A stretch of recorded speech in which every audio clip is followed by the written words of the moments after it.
Yeah. This has been like the most uneventful week of my life. Well, that's how I started YouTube. This is the most boring time you will ever have. It's good though. Done anything? I've been applying for jobs online, but that's just like take like an hour, do it, and just do it, and then I'm done.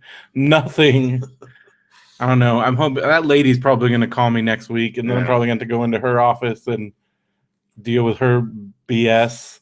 I need you to fill out these 18 forms and then write down 20 jobs, and that's going to be a pain.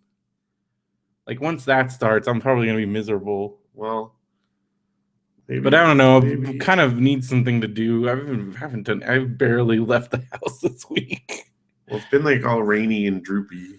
Yeah, it's cool. I mean, I was when it was raining, I'm like, oh, I wasn't gonna go to the movies, but I'm like, it's barely even raining. It's not snow. Like I've really turned into a wussy. I've turned into a real wussy Californian. Like I used to drive to the movies in blizzards. Right. They're like oh, it's a little wet outside. What am I gonna do? But then I'm like, I have to see that movie, and also I need to get out. Well, don't tell me yet, like about it, because we'll talk about it. But it was like the best movie ever. Yeah, it's pretty amazing. So that's good. It's good because then it'll be naturally a shorter show. We always say that. Well, no, it has to be. It has to be because nothing happened between now and then. We could find a way. We could, but we won't. We're intentionally keeping it shorter we can't ever say that because that like jinxes us. Because should we set an alarm or something? No, we'll just look. We never look. We'll be watching. We'll bring it in short. I'll do it. Okay, I know it. Whatever you say. Well, definitely shorter than 5 hours. Well, yeah, hopefully.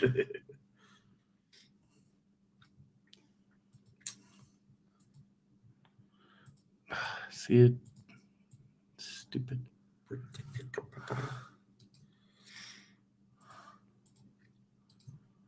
So I'm pretty stoked on getting to do a live show. I don't know if like anyone else is gonna come, but it's pretty cool, right? What? We get to do a live show. Yeah. I mean, it's gonna be like us and your family? Well, whatever. Are they gonna? I don't know. Do you think if they find, are they gonna look for they were kind of hinting at that. If they have a venue, can we like invite people? Yeah, I think that's because then we could. They're talking about. I think we could probably get some of like the IE crew. Yeah, I think like Mark to come, like Mark and Steven. Maybe like I don't know, Ukaipa. Like maybe we get Keith or someone to come up. But yeah, we could get maybe like Radio BrendoMan. We got to come up with some name for it. Live in Big Bear Mountaintop. I don't know. Brendo Mountain. Brendo Mountain. Live from Brendo Mountain. I don't know. I mean, it's just cool. It'd be fun to do. We've never done a live Radio BrendoMan. That's kind of. We've been talking about it. To do it forever. This would be a good way to do it. BenBuchan. I hope other people. I know. BenCon. We this would be a good way to do it, and I hope others. I'm so stoked we got some big ones. It's funny because, okay, if you think about compared to the amount we asked for last time, which was 500, where we would be like, 2/3 of the way there. Yeah. Or over 2/3. Still, it seems a little tainted because your mom gave $200. All right, people don't know that. We don't have to tell everyone that. It doesn't have to be emphasized. I don't know. I remember making fun of people whose moms had to come in and. Yeah, but she didn't have to. It's not like I asked her to. At least we didn't do that because I know people that have done that. And she also did it at the beginning. It's not like she swooped in at the end. That's also did it right away. So at least we're not doing that. It's legit. Although if we get there and maybe she wants to, she can up it a little bit. I don't know. No, I think we'll be fine.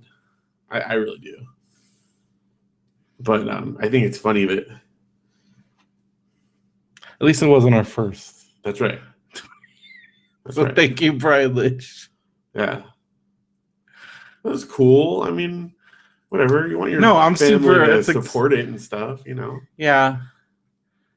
We want more listeners too, but they listen sometimes. What other stuff do we have to do for them? Are we like going to be their slaves? Oh yeah. They get a hoodie. Yeah. They get a. Why did you do this again? Because I want people to pay a lot of money. Why did you do the sketch thing again? Because if someone pays $150, it's worth it. That was the worst part. It was not. It took like half an hour. It was stupid. It was fun. I actually just sent that off the other day. I totally forgot about them. Like I sent all the other stuff, and then I was like going through the stuff on my desk, and I'm like, we did those forever ago. Do you even know his current address? Yeah. So I just sent him the other stuff like last week. So, gosh, what else?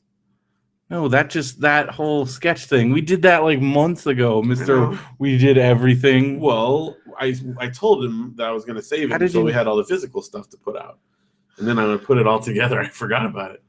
Then I was like going through and updating the document, and I'm like, oh, they're on the desk. Anyway, it's all out there now.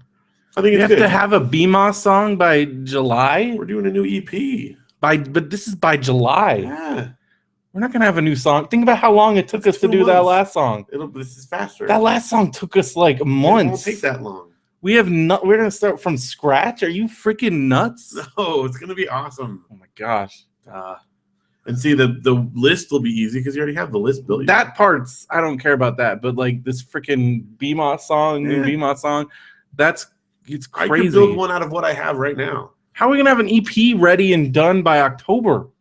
We're gonna finish it up. Okay, but like that's like EP, with artwork and stuff. EP, yeah. Who's doing the artwork? I'm doing the artwork. Oh my gosh, what? That's a real EP. You can't be doing the artwork. I can do the artwork. It'll look cool.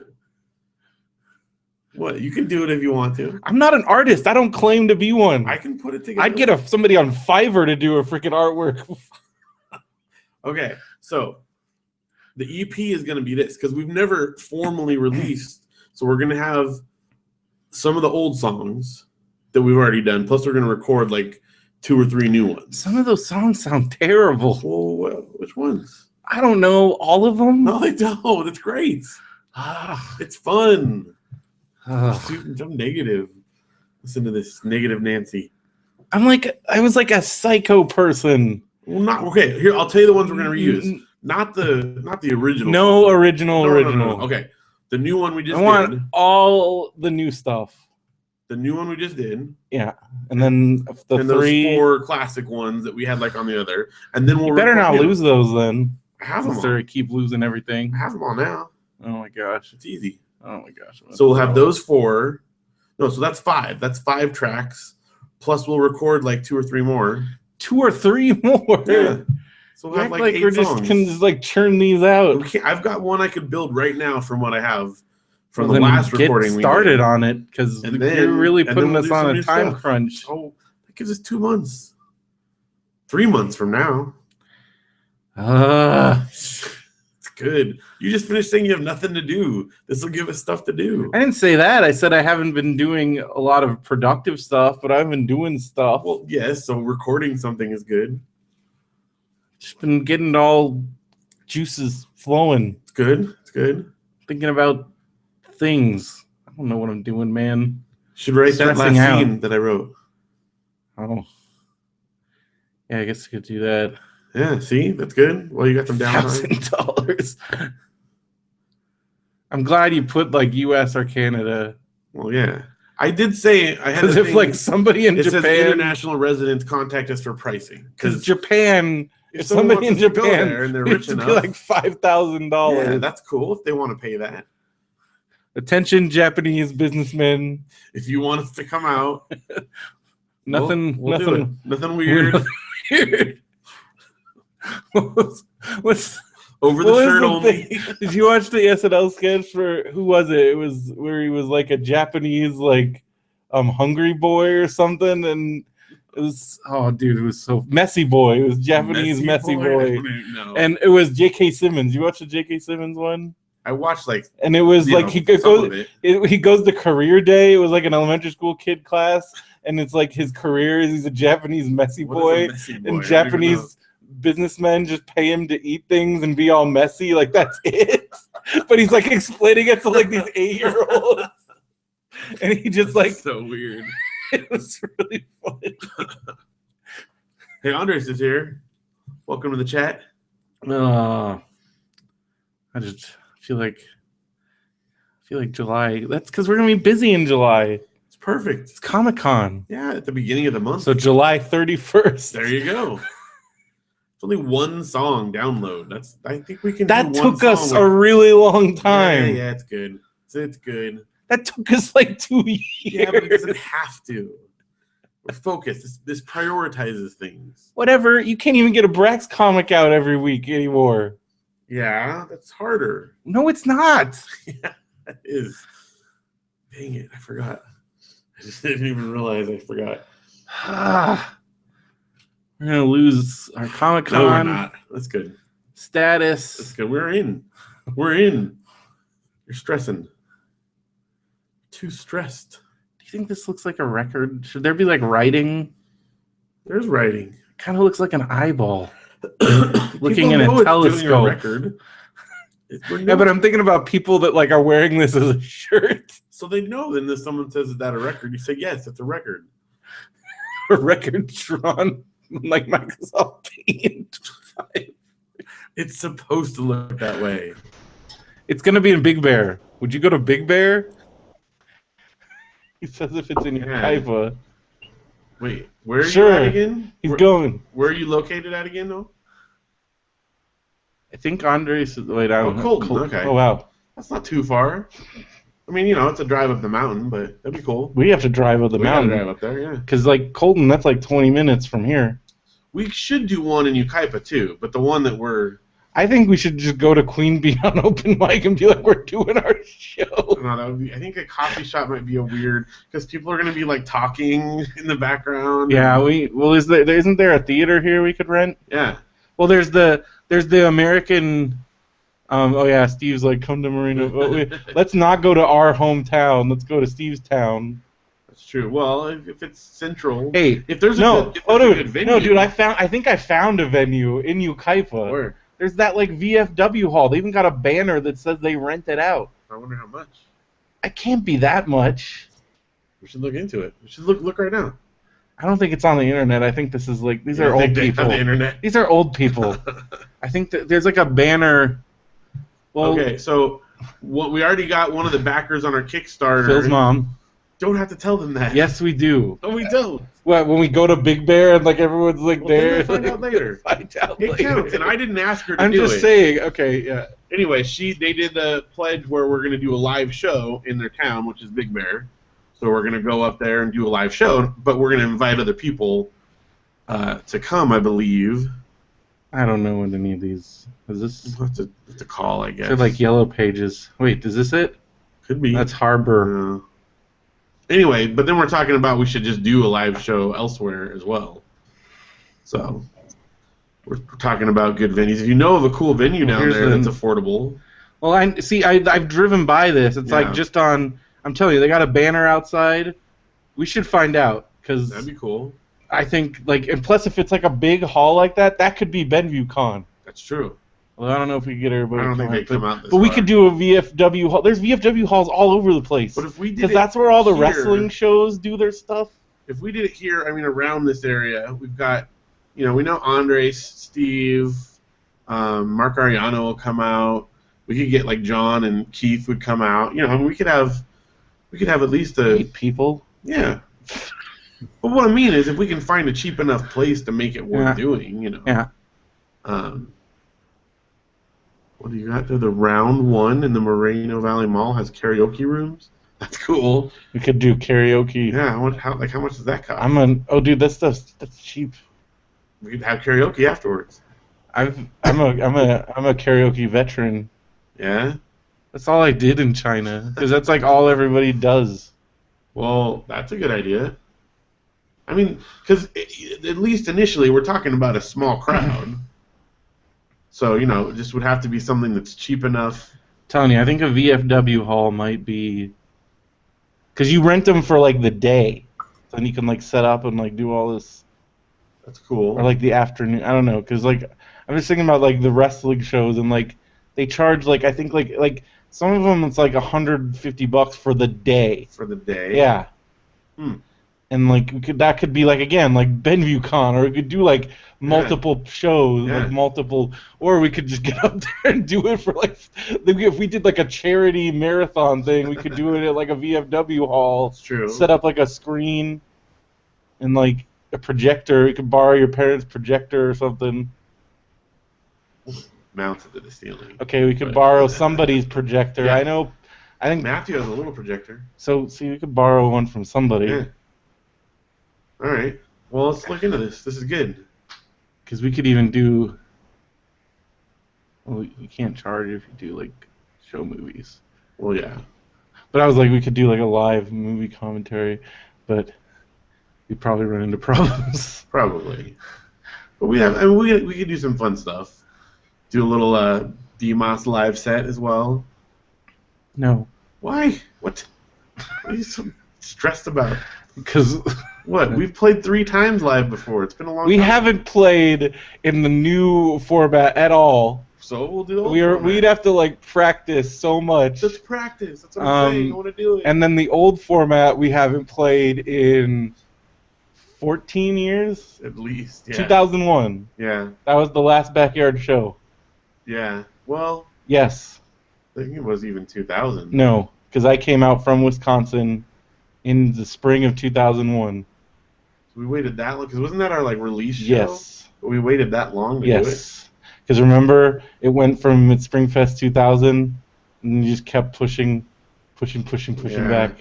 Well, because your show was like right after Springfest. Yeah. I remember we passed out flyers for it at Springfest. Yes.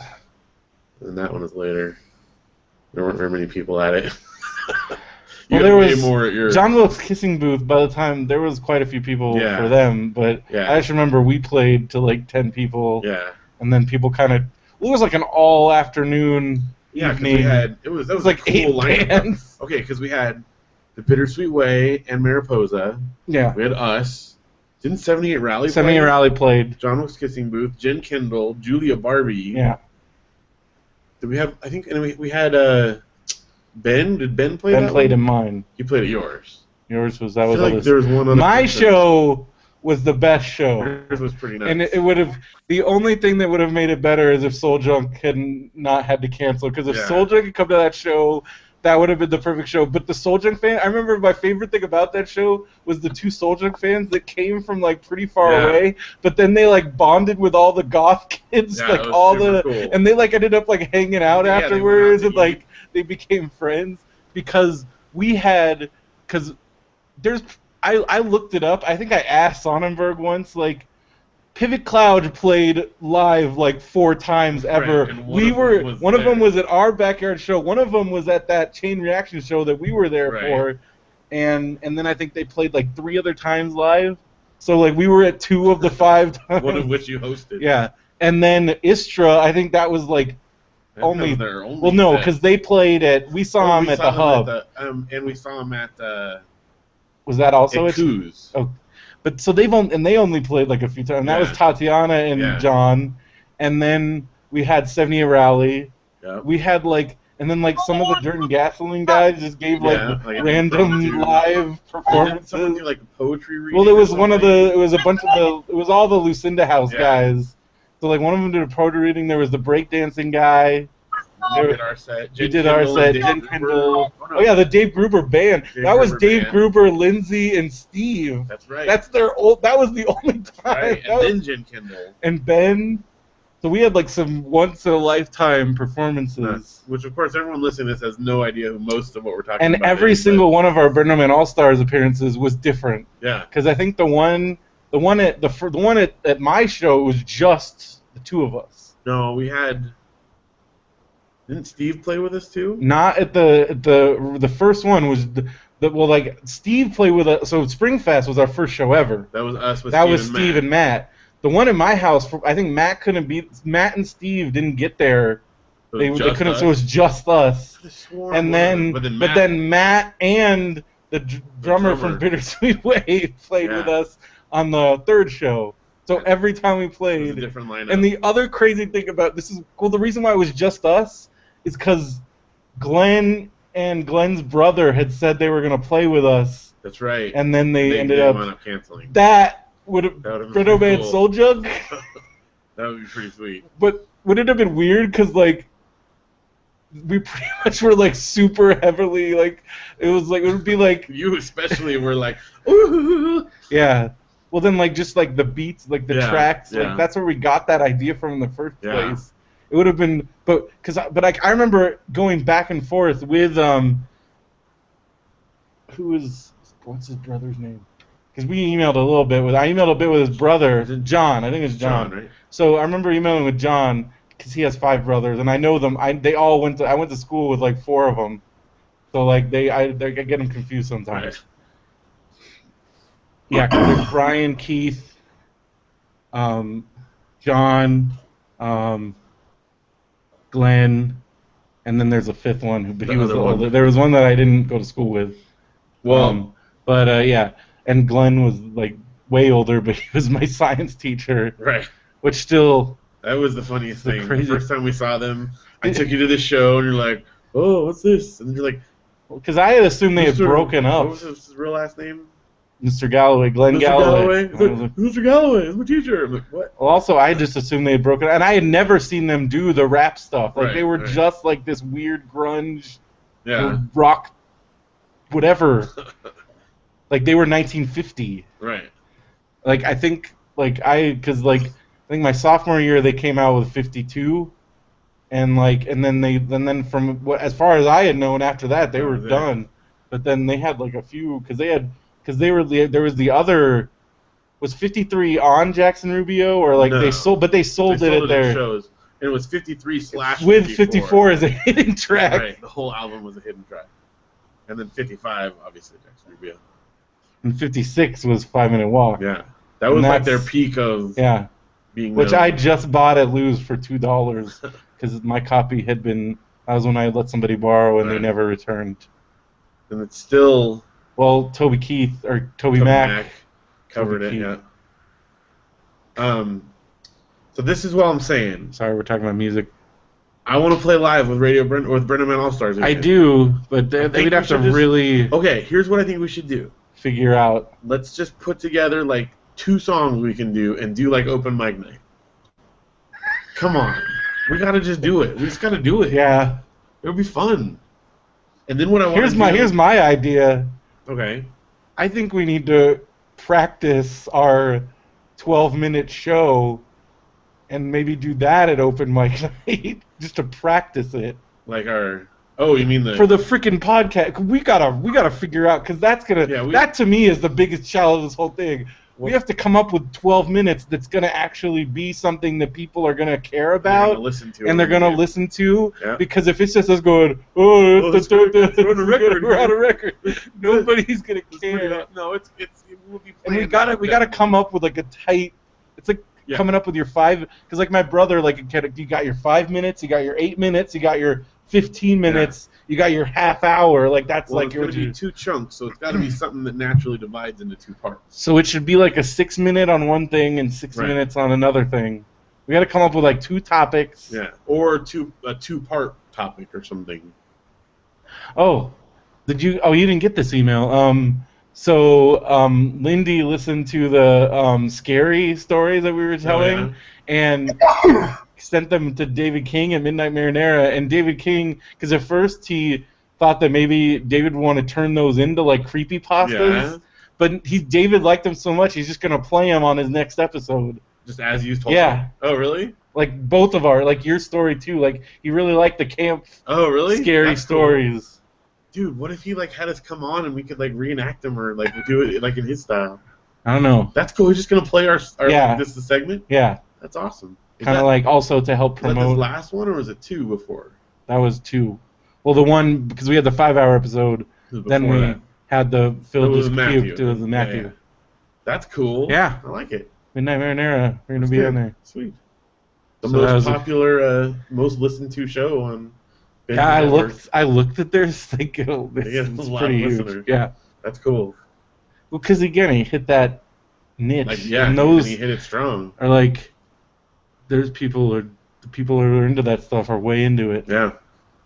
Well, okay, because what I want to do 2 songs of BrendoMan All Stars and get them ready to go to play live, and then I want to do 2 songs with the Valets. And so we'll do like a 4-song set, and you'll come up and do you guys actually play music. Yeah, but it'd be sweet. We'll have like our DSs, like I'll have an amp for each of us, and you can do like the Chaos Pad thing, and I'll do like the beats. It'll be sweet. I think it'll be cool, and we just gotta try it. Because what I really want to do then is for us to play at the convention, the pinball museum thing. Oh yeah, because that we would fit in, like the stuff that some of those guys were doing. Like, well, the fact that 3 of those bands that we saw couldn't even figure their sound stuff out. Like, I feel like already we're way ahead of those guys. Yeah, that was like painful, but they were like the one guy, for that guy, the last guy though. Like I don't even think he ever like really got. He just kind of left because he never figured it out. Like, sorry, dude, this is really bad. It was super fun though. I loved like all the music they had. So I've been reading some of like the things they've been posting on Facebook. They're still trying to. I know. Because people keep posting on their Facebook like, "Are you guys open? Like, what's the deal? Like, I want to go." And like, they're like, "Yeah, sorry." Well, it sounds like there's some kind of thing in the works. So frustrating. It's some every once in a while I just think about the fact that there are like 900 video games in a room just sitting like 4 exits from my house, and I'm just like, and we could be playing them. That's stupid. That's stupid. Well, you know that's that element. Stupidest thing. They don't want those technicians running around. You don't want those fat guys coming and buying all the like patronizing your fast food establishments. Jack in the Box will be like the most profitable thing in the whole town. Yeah, I think about that. They're sitting there right now. Yeah. Just sitting there. Yeah. And all those machines. Volunteer as housekeepers. I wish I had like any technology like. Dude, I'd freaking vacuum the floors there if I could get like a free membership or something. Dude. Well, I would pay for a membership if they had a membership where you could just go. Well, I think that's their plan. I mean, how cool would that be? That'd be the most dangerous but awesome thing in the world, because especially right now, like, I would just live there. Yeah. But, take the kids. My butt would fall asleep, like, in one of those, like, in the Star Wars pod. You go, stuck. I'll tell you. I fell asleep in that thing as we were there for, like, so late. I think I understand what being an addict would feel like, because when it was like... Well, it got to the... Well, because you were like... I remember on Saturday, you're like, we're going to leave early because I got to get up on Sunday. And then I'm like, Phil, it's... One more game. And you're like... gotta keep playing. Yeah, it was... And, like, you were the one that ended up being like, no, we're like, we were there for, like, 14 hours. It was amazing. So I wish... Well, it's true. It's probably would be better if I only go every once in a while, because I might die. You know, like those stories about those guys in like South Korea that like played for like 30. Well, they would close, so you couldn't do that. That's true. But if we were volunteer housekeepers, and you just had like the keys. Go in. What's that game? What's that game called? Freaking game. Oh, so fun. You shouldn't. I'm not going to tell you, because if I do, you're gonna. Because I already looked it up online. Well, it's on the internet. I mean, it's on. You can play it. I know. Have you played it? Maybe. With your keyboard? Afterwards, I looked up some stuff. The thing is, though, it doesn't work as well, the paddle, because it's got the paddle. Yeah. And that's just that tactile experience. Well, that's what I'm saying. Replicate, That's why my favorite way to play Centipede is in the arcade, in Millipede, because that trackball. We got to have David on the show, because I was looking at the DavidMatt.com. He bought an arcade cabinet, but does it only play that one game that he has, or can you swap the board out? Well, that's all it plays, but he's saying he could like get a board custom made or whatever. Well, because all you need is something that plays those JAMA boards. Yeah. And then those JAMA boards you can get for like $50. Like you can get a JAMA board for just about anything. They're really once you get once you have something that will play those boards, and that's why I was wondering, is that like a proprietary board that doesn't play those JAMA boards? Know. It looks like it. Because it's from like the 90s. Yeah, but a lot of those you could just swap out the boards. Right. And I mean, because the big things about arcade cabinets, it seemed like Dave did his research, is that CRT screen, because that's the most expensive part of those units. And if that thing's in bad shape, the only thing about his that wasn't working was the light at the top. Yeah, and that's just a fluorescent light bulb. He could fix but that. If the CRT is working and it's in good shape, which I'm sure he would as an electrician, because once those are dead, that's where like arcade machines are pretty much a finite. Yeah. Because like eventually they're all gonna die, and nobody's making those. And they are cost like to get a new, like they don't even make them, because it would be like, it's like ridiculously expensive. Because like the materials that they use to make those, like some of them are like banned by the like EPA and stuff. Like they don't use the stuff, and like nobody makes them anymore because nobody's buying. It's like a dead thing. Although there are some companies, it's like DeLorean, like that are making like new parts, but they still don't make new CRTs. Like, you can get new, like you saw the things where you could get all new parts for all the old pinball machines and stuff. So like that's like a thing. But like at some point. But like once all the CRTs die, I mean, yes, you can switch to HD, but then it's not the same. It's not the original thing. Because part of it is the aspect ratio and like just the way it like. You can tell, and I mean, some of them, the way that like the image burns into the screen almost, you know what I mean? Like that. Well, yeah, and that's the problem with them. So, but if he could get like a JAMA board input thing, because okay, I don't know if I showed you like these. You can buy. It's like buying a console. So for like $250, they have these boxes that you can buy that you can then just plug. So you buy this box that you like has like HDMI ports. Okay. And then shoot, I should just show it to you. Because it's hard to explain. Well, while you're looking it up, did you see how much you paid for the thing? Yeah, that's crazy. $150. At a freaking like Goodwill? Like a thrift store. I went to a thrift store and I saw an arcade. I'd call you and find a way. Like we have to own this. Well, he did call me, and then I didn't get to the phone right away. By the time I called him back, he told me about it. I'm like, oh my gosh, you get it? He's like, I already bought it. $150. And the game, I guess the game that it came with, the game that it was made for, like a pool game, which, he said is fine, but he's, thinking of making it do something more. And I think what he's going to do with it is, like, he's going to donate it to, like, the youth group that he volunteered at. That's no fun. Well, so kids can play it, so it's going to use. No.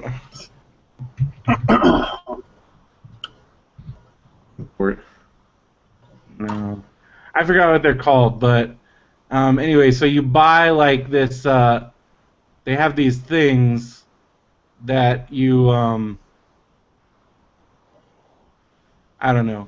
Anyway, there's like this box. It's like a console. Okay. And you plug it in. It's got HDMI ports, and then you plug the JAMA board into it. So like those are your cartridges basically. And again, you can get JAMA boards of like anything. Right. Like those. That's the cheap part of the arcade machine. So like I don't know, like what's an arcade game that like, so for me, like if I go on eBay, so like let's say I buy one of these. I almost did this when I was working at websites and I just had money to freaking burn, like so like I almost bought one of these, but then I'm like, okay, so you buy the thing for $250, then each game is $50, and so because the box also has like the arcade joy, so it's like a whole like it's like the arcade without the screen. So you hook it up to your TV. Right. So it's like the arcade console, and then like so this is what I saw. So it's WWF WrestleFest JAMA board, and so like $80. $80. There you go. So you buy that, and then you would like plug it in. It's like there's one for $75. And then you could just plug it in and you're playing and then you're playing it like a console. That's cool. But the problem is like these things, like you have to be careful because like look at all these chips. Yeah. Like they're very fragile. You and I don't know I couldn't fix that. But they do just plug in. So they basically, if you have, so like if Dave got his if he got like his board to like and then he hooked it up. Like he got a board that could accept these, which I feel like it might be something to look into. And then you just plug these into it, and then you can just swap out That's cool. Whatever games. So the other thing, I don't know if you saw, they were working on is they're looking at like building an olive press. Yeah, I saw that. I still feel like that's gonna kill everybody. Well, David's built more dangerous things than that. Kids don't know better. But can't you like get like poisoning? I don't know. No. Wasn't that your whole big like fear? No, it's just really hard, or it's either expensive or very difficult to do. Like, because like the lowest level, like cheapest olive press I could find was like $5,000, and that's for like a private home use one. So I mean, you can get that, but it's very expensive. And that's to like actually make oil. In order to like eat the olives, you know, you have to cure them in one way or another to make them edible. Mm. You can either do it with brine or plain water, or pickle them. There's different types of stuff, but it's just difficult to do. Yeah. $70. Tetris. Of course, I can play Tetris on my phone or my DS or my I want a Tetris freaking arcade game. Like if your brother put Tetris in that. Simpsons, $60. There you go. Come on. Anyway, it's expensive or difficult. Matthew's tried several times to make it, like by curing them, and they get moldy. Like if it's not just the perfect condition. Well, that's like, I mean, it sounds a lot like fermenting things or like brewing beer. Yeah. Like how like it, you know, if you don't, you got to have it like perfect storage, perfect temperature. We don't know what we're or like doing, things get screwed up. And it's crazy because let's see what's going on at daveandmatt.com right now. Like if you were to look up information about like home brewing, you'd find thousands of sites, right? Dave got a new wireless router. The tiny wireless router. But if you look up like home olive oil making, like it's kind of a trade secret. Like it's not out there. It's really hard to find. Matthew's got some garden action. Look at that. Flies. Firefly killer gun. Joel's Gulch. You want to use them all up though. His first time there. He dons his part. Ultimate answer to kings? What is this? I don't even understand. Nothing to play against a large. Your brother's into weird stuff. Exactly. I don't understand what that is. I don't know. I don't know what we're looking at. It is an arcade. $150. But you could just, but then like, so the other thing you talked about is replacing it with a Raspberry Pi, which is like a little, it's like the smallest, it's like a little tiny computer. Okay. And then you could use that to just run a MAME machine. You can have all kinds of you stuff. can run like, and then if you have a MAME machine, that's like what Brian has. Right. But then the fact that, like this button layout is a little weird. Yeah, because it's made specifically for that. So you got 3 buttons. So you couldn't play like fighting games on it, and it doesn't have 2-player. No. But still, for $150, it's pretty cool. Yeah, I mean, what is it? What's the title there? Is it 9-ball shootout? 9-ball shootout. It's just, I mean, it's an arcade game, period. So it's cool. But so like, let's say, if this thing is what you plug the JAMA board in, you could just swap out. So if this is a JAMA board, I don't know. Right. Then you could just put in a different board. Huh. But like the big thing again, like, is the CRT, and that looks like. Yeah, he said it because he's tried it. He said it works. So. It doesn't have like lines and stuff. Anyways, I just think it's funny that they have their own. And then the other thing that was funny, I mean, I get it, but it's like, support us, and then buy stuff. So they have an Amazon link, and then they have Matt and Dave's wish list. But so just buy stuff I want to help them build their audience. Everybody go to daveandmatt.com and follow their. It's funny. They've got some fun stuff. So you want to see what the Vecchio boys are up to, making olive oil.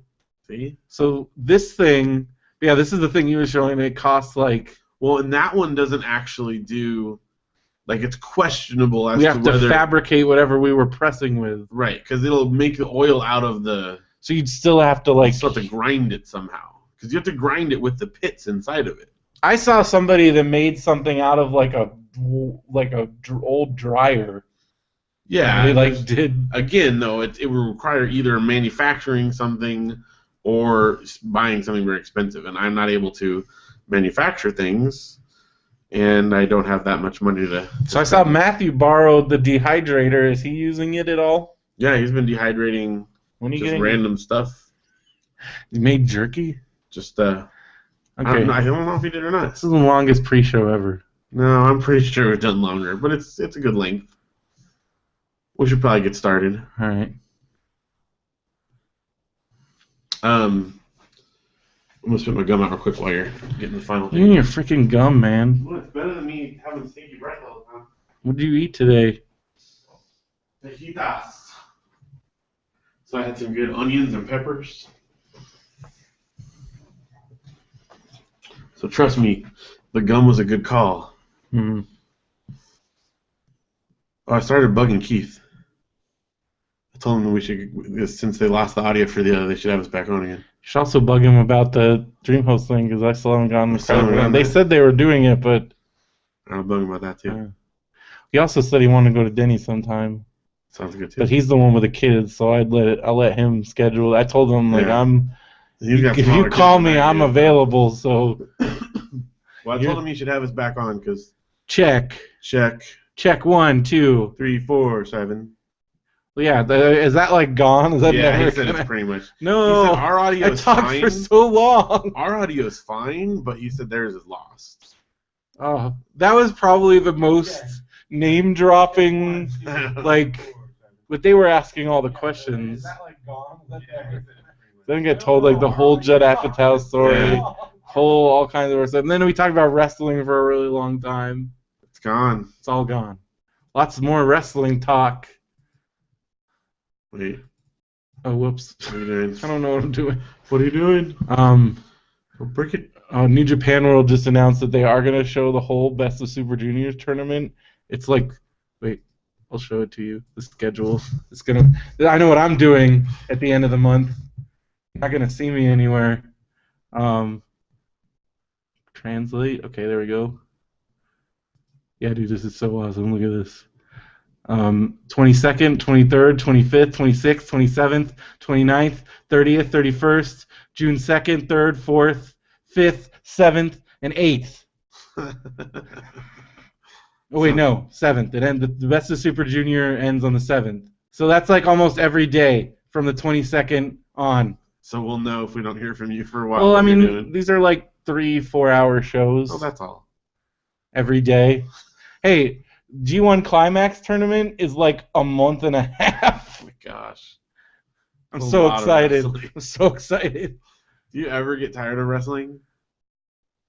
No. Do you ever just go like, oh man, I've watched too much wrestling, I need to take a break? Well, there's been times where I've taken like multi-year long breaks. Yeah, like in college. But like I would be way into it, then I'd be but then I go to like Mike's house and like he at the time he was watching all the time, and then but I feel like since I started watching again, like 2 or 3, I feel like this one like is kind of it's stuck. Like because I've been in like 2009, that was like a whole year, and then like I don't know what happened, but like I think I started working again, and like I started like a real job, right? And then like I don't have time because it's a lot to keep, especially now that I'm like branching. If just WWE, that's like 5-6 hours a week.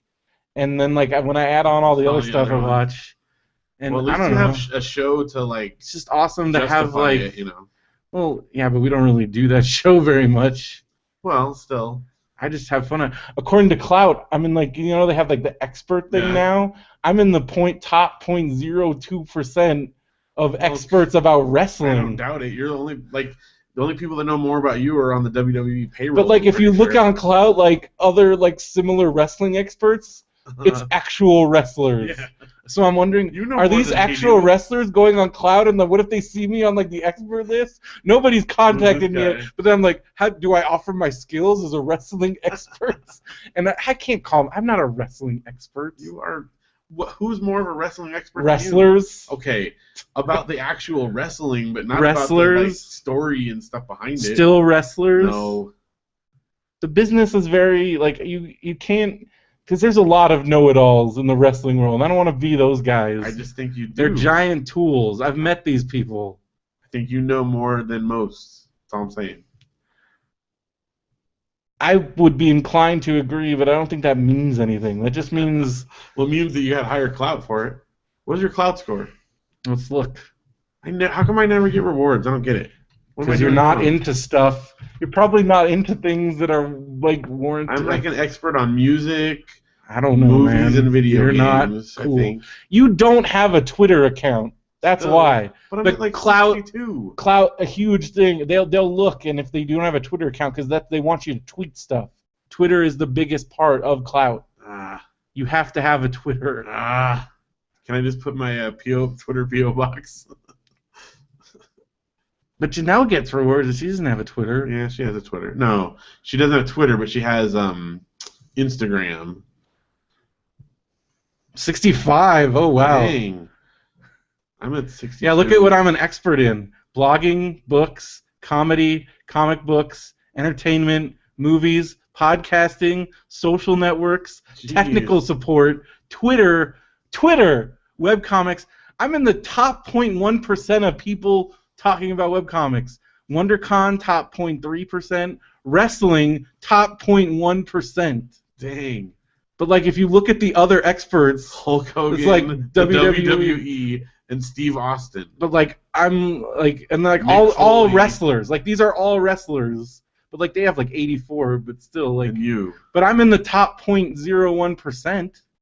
WWE has a 99. Well, they are wrestling. I mean, for most people, when you think about it. It just drives me nuts that clout doesn't show you. Like writing, top 1.5% people talking about writing. I'm the top 0.1%. This seems fake. Yeah, I feel like they're lying to you about. Because how often do you write about YouTube?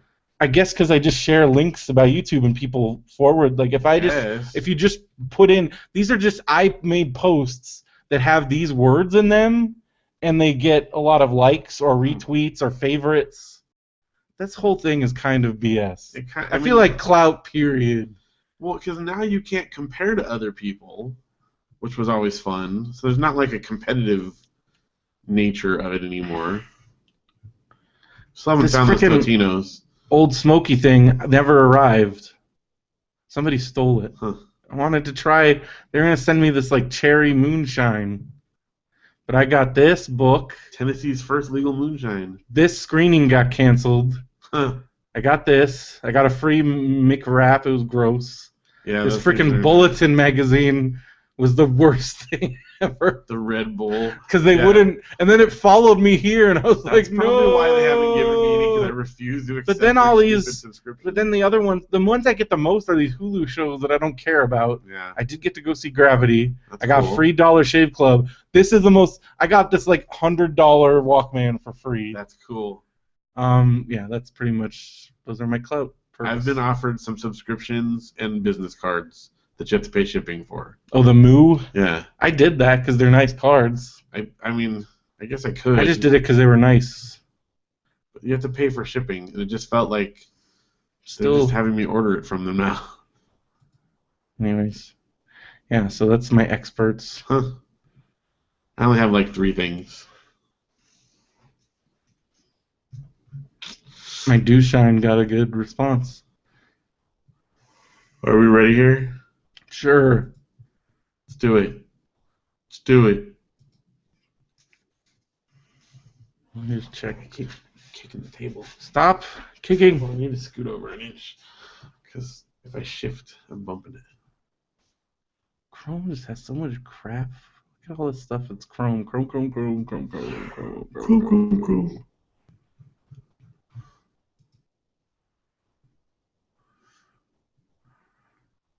Alright. I guess that's as good as it's gonna get. Oh, Andres left. Might have other things to do. No. Yeah, he did sit there and listen to us talk about stuff for like an hour and a half. He made it through the 5-hour one. I know. I mean, come on. He's probably still recovering from that poor guy. He's probably worried. He's like, oh, here they go again. I haven't even started. It's 11:30 already. All right, that's it. So Kickstarter, like right away. Yeah. We don't have any mail, so Well, that's perfect. perfect. It's good, because that's. Well, you gotta whisper. You do this to start. It's ready now. Oh, if my phone makes Homer noises, don't freak Oh my out. gosh, it's giving me a heart attack. Where is it now? I don't know where It was like in the kitchen. It's not like someone was in there. Is there someone in your kitchen? Yes, there's somebody, it's kitchen Doing guy, a Homer dude in the impression? kitchen. He's my new. Brendo. In the kitchen. Okay. He lives in the fridge. Hello and welcome to another episode of Radio BrendoMan. I'm Brendan Creasy. And I'm Phil Vecchio. And we've kickstarted. We've started it. It's kickstarted. It's been a big week. Got a big kickstart. Yeah. Good start to the Kickstarter. Yeah. Our first official donor, Brian Lynch. Yeah, that was pretty cool. So that was cool. And he publicly said it, so yes. we can say that. Sure. Now we're not going to announce everybody. No. But, unless you want us to, I guess. But I don't know. It's not something. But I just thought that was cool. And then got some other big donors. Yeah. And so I know we talked about it last time, but now it's up. There. And also we realized that some people might have looked at the 4-hour and 50-something minute running time of that episode and run away, or maybe their podcast player tried to download the 200 megabyte file. It was just like, no. Or they might have even started listening to it, and we didn't talk about it till like 2.5 hours in. So you might not have heard about the Kickstarter yet, but it's happening. It's up. Go to radiobrendo.com. There's a link at the top of the page now. Also links on our Facebook page. Facebook. I tweeted it, but just go to radiobrendo.com. Click the Kickstarter. We are doing a 7-inch vinyl record. This is a lifelong dream. Yes. Of ours. Very exciting. As long as we were trying to find ways to do a vinyl release. For a while, we were thinking about doing a reissue, but you have to put up so much money. Yeah. It's very expensive. It is. And so we kind of held off on that, and this is we're like, well, we already did a Kickstarter. We have a lot of hardcore fans, and we appreciate you guys so much, and we figure this is probably our one opportunity. This is our chance to do a record. Even if it's just for collectible, because we were talking about this earlier today. Today I was like, what about people that don't have record players? Are they going to not even want to? And I understand that, but two things to think about. One, if you're pledging up to, I think it's 15, I don't remember, somewhere in there, you get a digital download of the show that's on the record. Yeah. So even if you can't even if you it, get, so let's say you got what are they, 25, 20? It's 20, I think. $20. You select $20. We send you the vinyl record. It's gonna look. It's still something. Yeah, it's you like put a it on little your wall keepsake. or something. We'll put it in a frame. Yeah. Nothing else. If nothing Look at else. it that way. But record players are cheap and cool. So I got a Batman one. That's right. Awesome. You can listen to it on that. It's sitting in my kitchen right now because it's. Okay, here's what I think we should do. Just quickly, you should bring up the Kickstarter page and we'll talk about what the rewards are in case people don't know. Yeah. Kind of get them excited about it. Don't worry, guys. This isn't a Kickstarter infomercial. Not the whole thing. It's just something we wanted to talk about. I'm excited. I've been obsessed. And also, I'm pretty sure people are still working their way through that 5-hour episode. Yeah. So this way we're getting to it right away. I've been obsessively clicking refresh on my computer, on my phone. Janelle's like, oh my gosh, I forgot how much you stress about stuff. She's made me take breaks. I'm not allowed to look at it for an hour or something. I'm especially so since much. We've barely gotten any action in the first couple days. Well, we've gotten some big ones. Aren't you just depressed all the time? Well, I was a bit, but then we've gotten some good ones along the way, so it's good. We are already over a quarter of the way. We're at 36.5%. We're over a third of the way. Yeah, which is cool. So we're already close. We're already getting in there. It's not as many, but I think people are taking their time. Some people maybe didn't know about it yet. Maybe So let's look at them real quick, so that way people will know what they get. And the cool thing, like we mentioned in our video, is that it's cumulative. So once you get everything for the lower levels as well. So at $1. So if you pledge $1 or more, you get So you already get a thing. Now most you pledge $1, you get our thanks or something. You will get a download of a brand new, yet to be produced BrendoMan All-Stars song, plus a thank you email. That's right. Which may or may not be a form email. Well, it didn't say personalized thank you email. It says a thank you email. Now, Brendan's been freaking out a little bit about the new song. Yeah, but then I realized we do have a lot of stuff from the last recording session. We've got material to work with. And I do have the 3DS thing. That's right. So we got new stuff. But I still haven't quite figured out how it works. Which one did you get again? The DSN. That's right. Not because one of them's like a. It's more like a MIDI, exporter, like way too complicated. Like I looked at that thing and I'm like, I have no idea how this one works. At least this one I can like work the chaos pad and do some other stuff. But here's a little inside info for our. Well, it's actually going to be on the new EP as well. We have the song called Chaos Ensues. Yeah. And I called it that because you played the lead line on a chaos pad. So. Yes. Clever. It's different every time. That's right. It's like doing a guitar solo. Yeah. Only one cool. that you can't remember how you did it the last time. Whatever. I was reading today all about, because like B.B. King passed away, so I was reading about the BB box. Have you heard it? Well, it's basically this thing he came up with. Like it's like how to fudge guitar solos. So he came up with like different note combinations that are all within. It's called the BB box. It's like well known among guitar players, and you can just like it's like all these notes within like a really short range. Then that's how he did his guitar solos, and it's like a way, and it's a way for people with like no like music, like you can't like read music, but you can still do like shredding guitar solos because it's within. You come up with a BB box. Yeah, I'm gonna look that up. So I'm like reading about this. So it's kind of like that, like it's like that for like electronic music. It's the Brendo box. The Brendo box. Because you look and like the different. It's all within like 3 fingers. And you just like and then I saw videos of like I'm like because you're like if you didn't know what he was doing, you're like this guy is just like. Total, but you could still, because that's a part of the blues is like improvising and stuff. But like you watch him do it, and yes, he's an amazing guitar player. But once you know the secret of the BB box, it's kind of like the magic's a little bit like lifting the curtain there. Yes. I'm gonna look that up because he's definitely not like Eddie Van Halen, like just doing all the crazy like. But it sounds similar what he does. And that's all that matters. It doesn't matter if you don't know what he's doing. Yeah, that's cool. And then he basically he taught other people, and it kind of became like this established thing. Yes, I'm looking that up.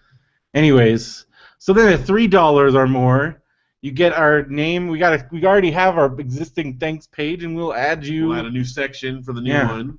Plus, you get the BMO. So everything again. So you get the other stuff. At $5 or more, you get a Radio BrendoMan sticker. So a physical reward already. For $5. For $5. Plus all the other stuff. And then at $10 or more, you get a download of the new official. This is an official Popvox release. That's right. Because the one for the first Kickstarter, that was a CDR. So that's going to be like a rare collector's item. Now this one, we're going to do a new EP. We're going to include some of the songs that were on that CDR. We didn't know that was on the pre-show. That was on the pre-show, so in case you didn't hear that. Maybe even before we started, I don't know. No, we were talking about it. So we'll have some of the songs from that earlier one, but not all of them. So there's some exclusive tracks that those people have. Yeah. Plus we're going to add, and some people got downloads from the last one. But then we'll also have some new songs on there and artwork, full package and everything. This is for the download of that new EP. That's the download. Plus a sticker pack. Like you get Brack stickers, Popvox stickers. We have a bunch of stickers. Yeah. All our webcomics advocates, that kind of thing.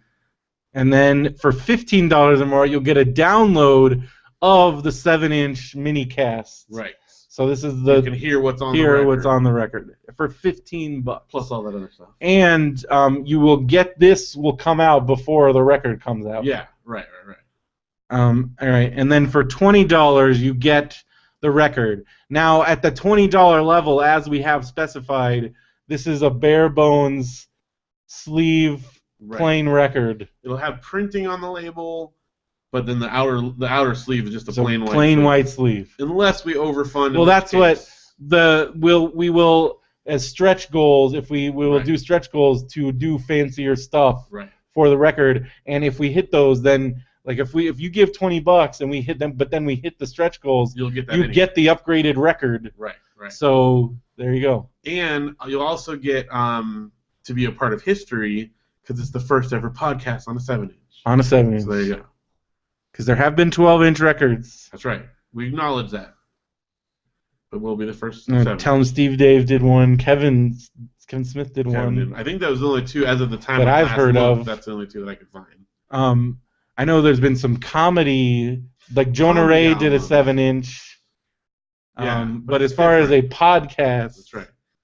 Okay. Very specific. Then for $30, you get everything we already said. The record. Plus, you get the brand new BrendoMan All Stars EP on CD, and this is a full CD retail. That's right. It'll be an official Pop Box release, which I'm kind of freaking out about. It's gonna be great. And again, it'll have some of the old stuff. It'll have new stuff. I'd have to keep reminding myself that we did almost get signed to a record label in Belgium. Talks with a Belgian record label that disappeared. That's fine, but someone was interested in it. Oh, MySpace. Yeah, those are the days. For $40, you will get a new Radio BrendoMan T-shirt. Oh. And you totally fudged this. No, I didn't. I edited it and it didn't fix it. A radio, like that radio is lowercase. Well, there's also, look what else I have messed up on there. I gotta edit that. What? It says the cassette logo. That's the thing from the last time. It's the 7-inch logo. Man, it's a good thing we're going through this here. Maybe I edited on another one and I missed that. I'll have to go back and fix it. You gotta fix that. Anyway, it's the 7-inch logo that you see at the top up there, or something close to that. It might be not. That might not be the exact final image. The cassette logo is gone. Yeah. Those shirts are. Those are a part of history now, at least for now. Unless, at least for now, we might bring it back. But for now, we're doing the record one. Yeah, it would have to be like a side. Maybe we'll put the cassette sideways or something next time. I think the next one should be like a radio. Yeah, that would make sense since we're Radio BrendoMan. All right, for $45, you get your name in the VIP section. So it's a VIP section of the thank you list. Plus, you can include an image or a link. Appropriate stuff only, of course. Now, we have some people that had that on there from last time. Some and that link will be on the site forever. So that's good. For $50 or more, you get all the stuff. Plus, 6 months in the Radio BrendoMan Ringtone of the Month Club. These are 6 new ringtones. Plus, you'll get all 6 ringtones from the previous Kickstarter. In case you didn't get them already. Yeah. So that's going to be fun. Matthew's going to help us do that. He's already scouring. I'm sure he's already got stuff saved. Oh, I'm sure. I've been telling him to keep them, so hopefully he's got some good stuff lined up. All right. For $75 or more, you get a private half-hour Google Hangout with us. Now, there are still a couple people that haven't cashed that in from last time. But that's on them. When they're ready to do it, that's cool. We've done some of them, but, you know. Basically, you get a voucher to do a hangout, and when we can schedule it. Yeah. And, you know. So hopefully we'll get those from that last time. But that's plus cool. A shout-out on the show and a plug. If you want, yes. We'll plug something. Again, whatever you want. As long as it's appropriate, nothing weird. Okay, now this is interesting. We just made a decision about this. Yes. So I guess we can announce it on here. Yeah, this is a big announcement. So for $98 right now, and what I'm looking at on the website, it just says a copy of the Brax book. Yes. We have now decided. We're going to push back the date a little bit, although it gave us. I don't know. That seems like that could be realistic. Reasonable. I was trying to give us plenty of time. We're gonna do it won't be the Brax Volume 1, although we could have a separate reward. Yeah, maybe I'll add that in there. I'll plug that in somewhere Brax Volume 1, but a copy of it'll be the brand new Brax Volume 2. Tales from Earth. Tales from Planet Earth Volume 2. We're gonna do it. We're doing the second book. Yeah. It's exciting. Because we should have done it like 5 years ago. This will be the first book was a collection of the first 100 This will be number 101 to 200. 200, and plus there's bonus stuff. There'll be bonus stuff. Plenty of bonus stuff. I already have like the front cover kind of designed for us, more or less. It's got to work on that, but it's going to be cool. I didn't do it. We have a guest artist that's going to do the cover. Who did it? Well, I want to get permission first before I say it on for sure. But, I didn't know about this. Yeah, I got it a while ago, and I like it, so we'll see. But I got to get permission to make sure it's official. For $100 or more, you get a CDR. Wait, what is this? Oh, it's similar to the one last time. You'll get, in addition to the printed one, you'll get a CDR with the BMOS songs, the BrendoMan All-Star songs, plus bonus tracks, custom artwork, etc. It's kind of like I did the last one where I'll draw and decorate What's the CDR going to have on it? Additional tracks, outtakes, whatever. Like this last time, I put on the original. But it's not stuff. the same as the previous one? No, not the same one. This is the new one with new bonus tracks. Okay. Etc. So, you know, it'll have, you know, obviously the EP will be the same. We'll have some of that same stuff.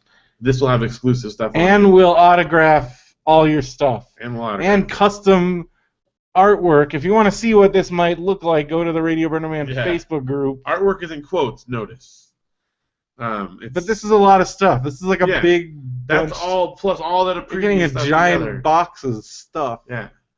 All right, for $125. And by the way, we already had one backer. We do have a $100 backer, so thank you. $125 backer.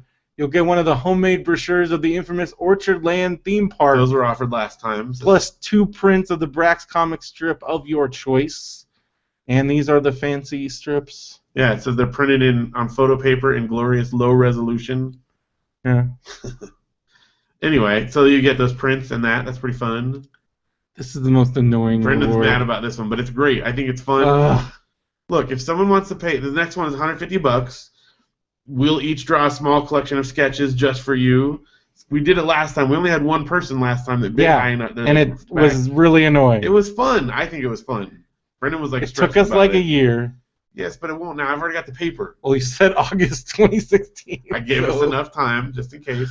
Oh my We're going to draw gosh. sketches, self-portraits, sketches of each just other. having to draw is like really It's stupid. fun. I'm so terrible. It's fun. So, again, it says on there, keep in mind that our art skills are questionable. At best. But it's still fun. Your daughter can draw better than me. Well, maybe I'll throw in a bonus. We should one. have them draw it. Well, see, if you really want that, they'll sketch something for you.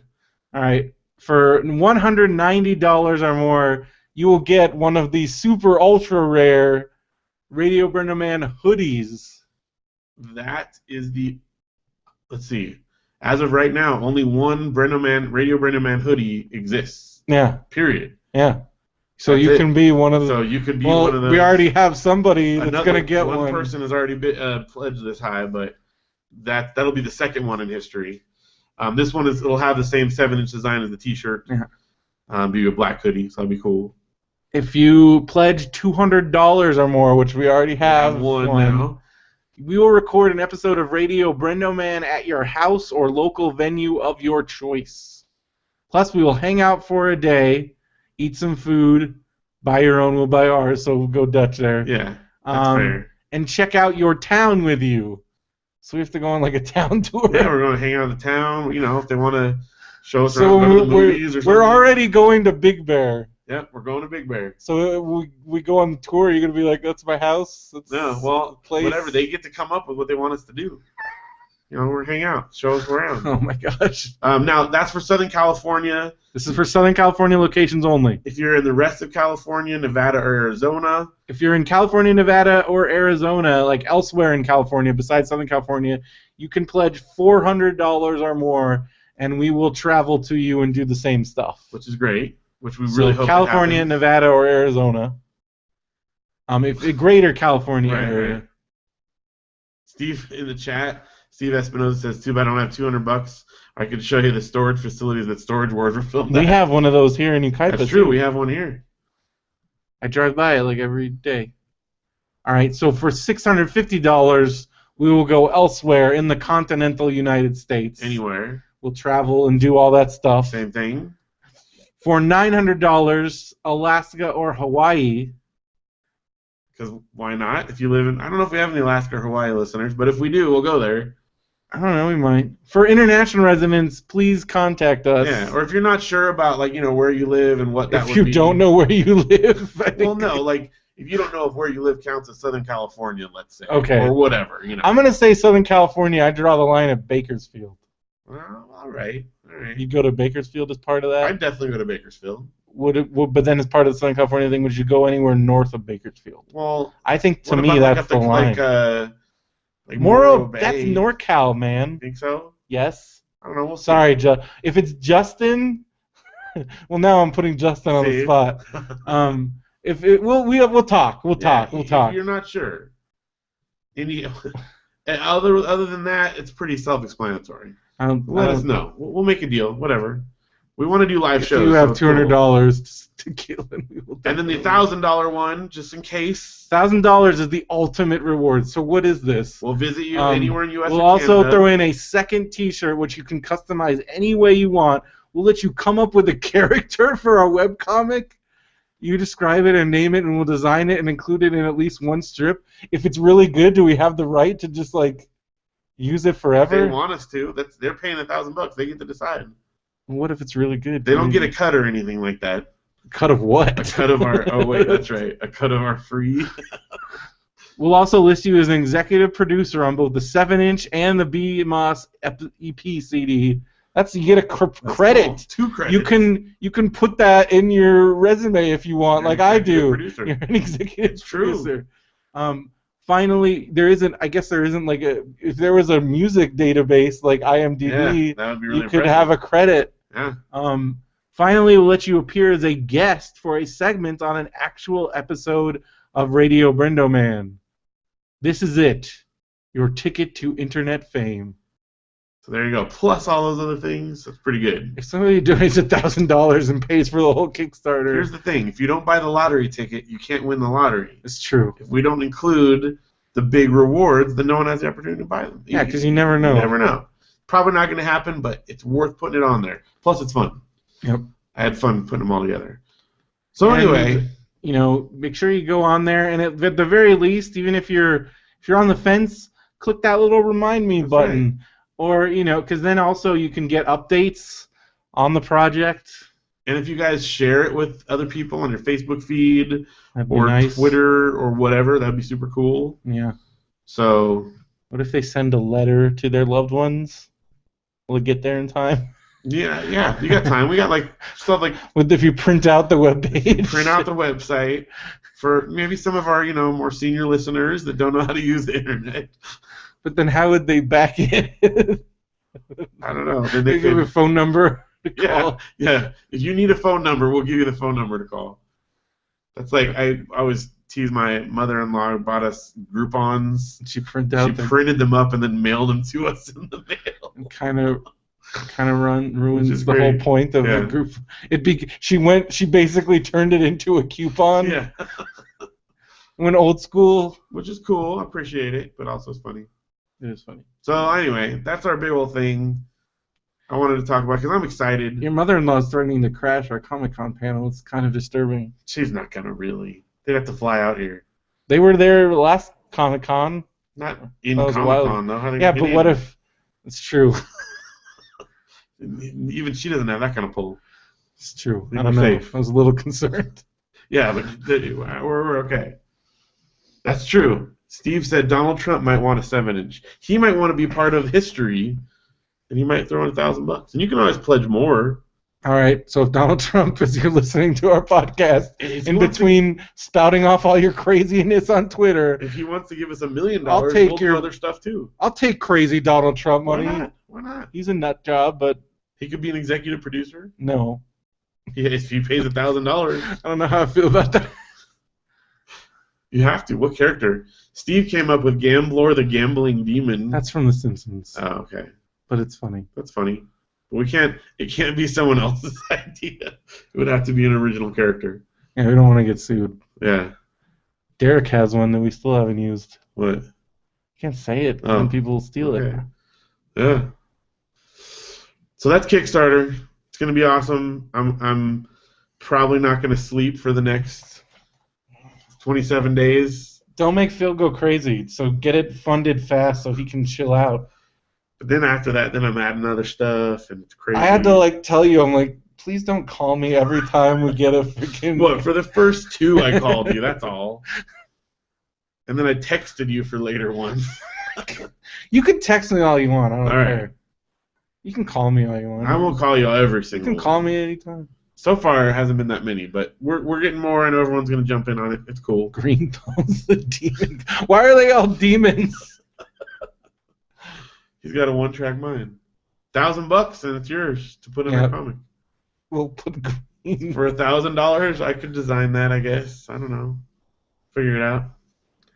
Just be a giant hand, a giant thumb. Yeah.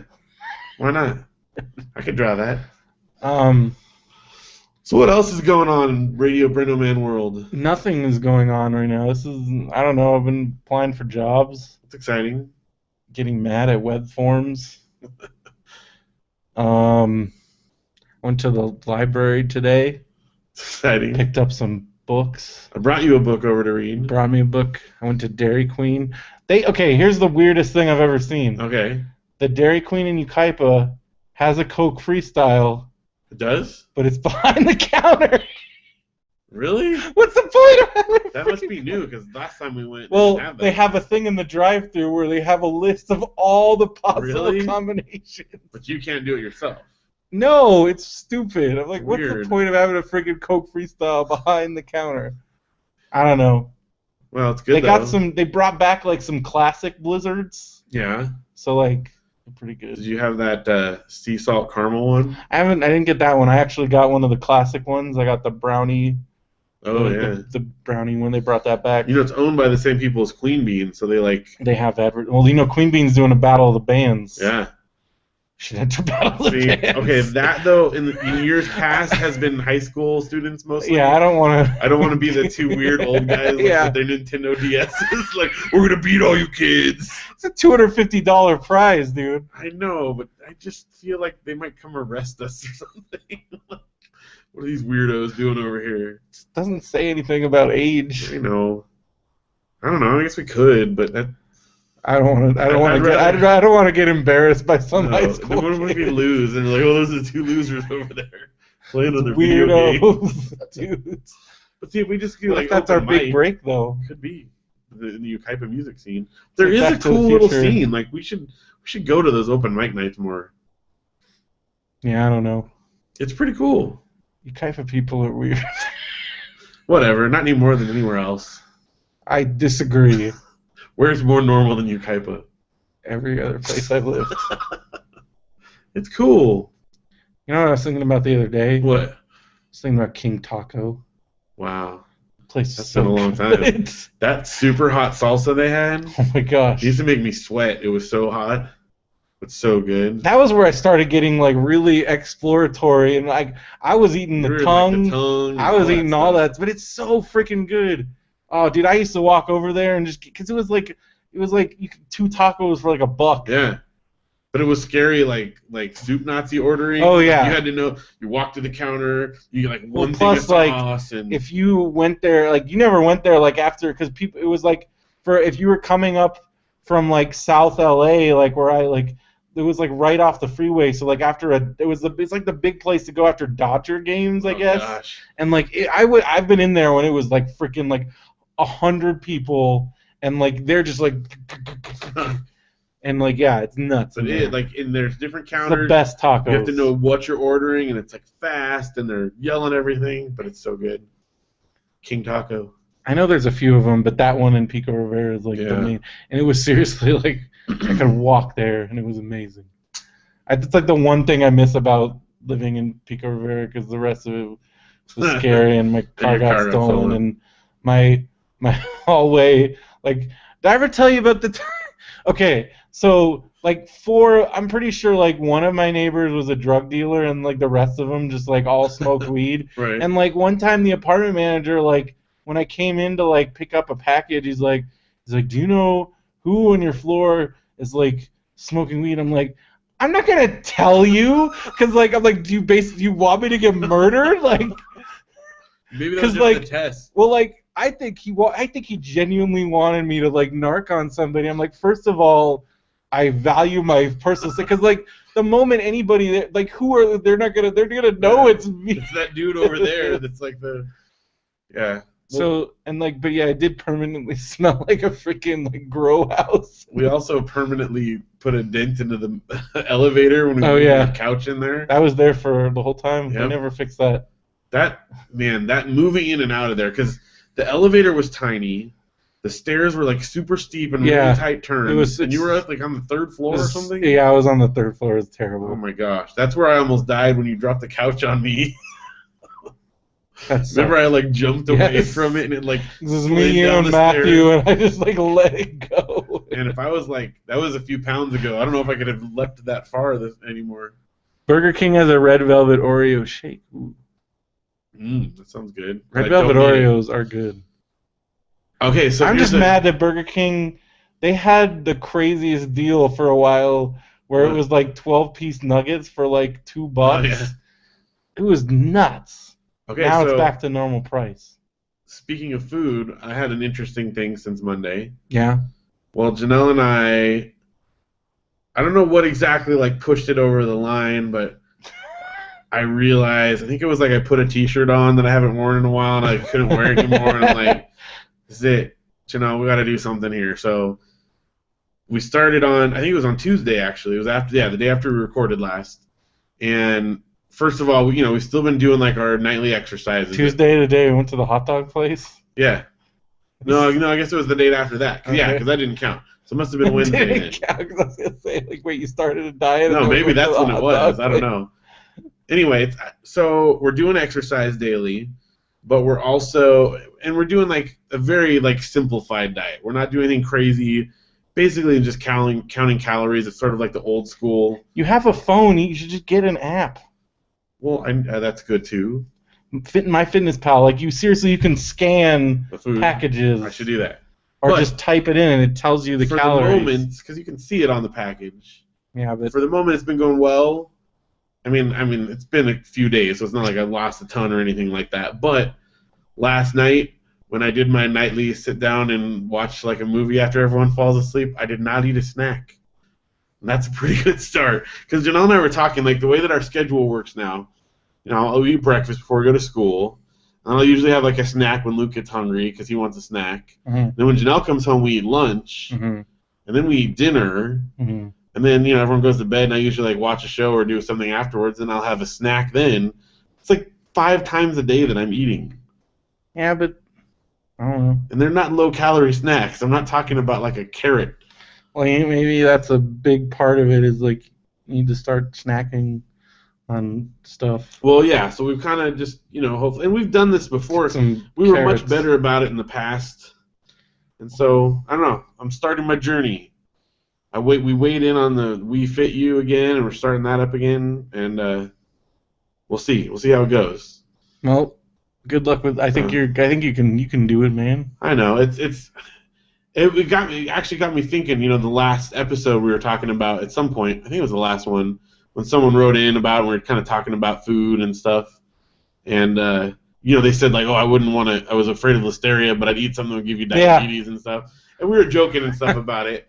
But one thing I wanted to point out, too, because we were talking about how, it's hard and we struggle with food and blah, blah, blah. But I think on one side, like, I want to be healthy as much as I can. And I don't want to be miserable. That's my big thing. Well, right. I don't want to be miserable, like, starving myself and eating food that I don't like. Well, like I said, I'm cutting out the major snacking and stuff that's going on. I'm not just eating anything crazy yet or anything. But what I do also, I hope to put out there to our listeners is that even though it's something I want to do to be healthy, like I don't feel like, and I hope this didn't come across last time, that like you should be ashamed. Like I'm not ashamed that I'm fat. It's not like I'm unhappy with myself. I just want to be healthy. I want to be able to do stuff, but I don't know. I'm not. I hope I didn't come across as like fat shaming last time, because that's far from. Are you kidding? We're like fat champions. I hope so. I just want to make sure that was, because I think we were kind of like down last time. Well, we're just down because we're just very. I don't know. But I don't know. I just don't want to feel bad. Like, oh, I'm fat too, and I should be depressed. And not depressed. It's good. That's what I mean. I hope we can encourage at least a semi-healthy lifestyle without being like miserable about being big, because. Well, I've come to. I'm even if I lost like 100 pounds, I'm 6'4". Yeah, I'm a big dude. You're gonna be doing big and tall, whether you're big forever. A lot so or not. Yeah. And then like even in my greatest efforts, I was 300 pounds. Yeah. And that was like practically starving myself, and like I was running. I still think that's kind of. It's hard to think about the fact that I was running every day, like a couple years ago, like every day. It's good. There was a period really in awesome. San Diego where I was running like 2.5 miles, running. Yeah. Every day. Well, we should get back to that. But it was like Brendo running. Well, still. Because like I ever tell you about how I'd be running on like that trail. I never took you on my trail. No. gotta take you down there sometime. And then like somebody would be like fat. There was like this lady that fast walked, and she'd go past me. But I'm like, just sweat, just like drenched in sweat, and this lady's like seriously like speed walking, and she's like, on your left. I'm like, Okay, wait. I don't know if you saw what Steve wrote here in the chat, but it's funny. He said he saw the funniest signs at the Burger King drive-thru. It said, "Attention customers, no cash refunds on returned food. Replacements must have a receipt." And it also said, "Attention customers, we don't do add-ons at the window." Who's returning, like... Is somebody bringing, like, a outside burger? That's not from our store, sir. I told you, I think I've told you on this show, when I was at Central in Missouri, one of the things we did, just as like it was an ongoing game in our dorm, was returning stuff at Walmart. And the person that won returned a half-empty can of paint that wasn't, that like they found, like we found it at the school. And they took it back. Yes, and we got cash money for it. I feel like at some point they have to have cracked down because I returned like DVDs that like were I got them to take like opened DVDs like I didn't buy there. I returned a DVD that I bought on Amazon because I didn't want to pay for shipping, and I'm like, I think Walmart will take this, and they did. We returned all kinds of stuff. We returned food items, not fast food, but we returned other food items. Right. I returned like half a thing of hamburger. Like we had like an ongoing thing. But yeah, the dude that won was like a half thing of pepper. We're like, I can't top that. Well, I have returned I tried to. So then when we got on the hardware thing, but I think they got wise with us. Like with I think the last thing where we finally like gave up was we tried to return some nails. They didn't take that? No. Now, I've gone back to, speaking of drive-thrus, we went back and got refills in the drive-thru. Oh, yeah. And I think that was the only time I've ever done that, but I'm surprised more people don't try that. Well, I remember at Burger King, like, somebody would try it and we wouldn't do it. Well, they did for us. Maybe we were just kind, I don't know. But add-ons at the window, I remember people would try to do that at Burger King, and I'm like, your food is already made. Like, I'm not gonna have you sit here and like, and plus, like, no. Drive back around again then. No. That was like always crazy. So Steve mentions my best friend returned her laptop 3 months after buying it and used the refund to buy a different laptop. Dude, Mike had, because Costco eventually changed their refund policy because Mike found a loophole in the Costco refund policy where he basically did a new laptop every 3 months for like 3 years.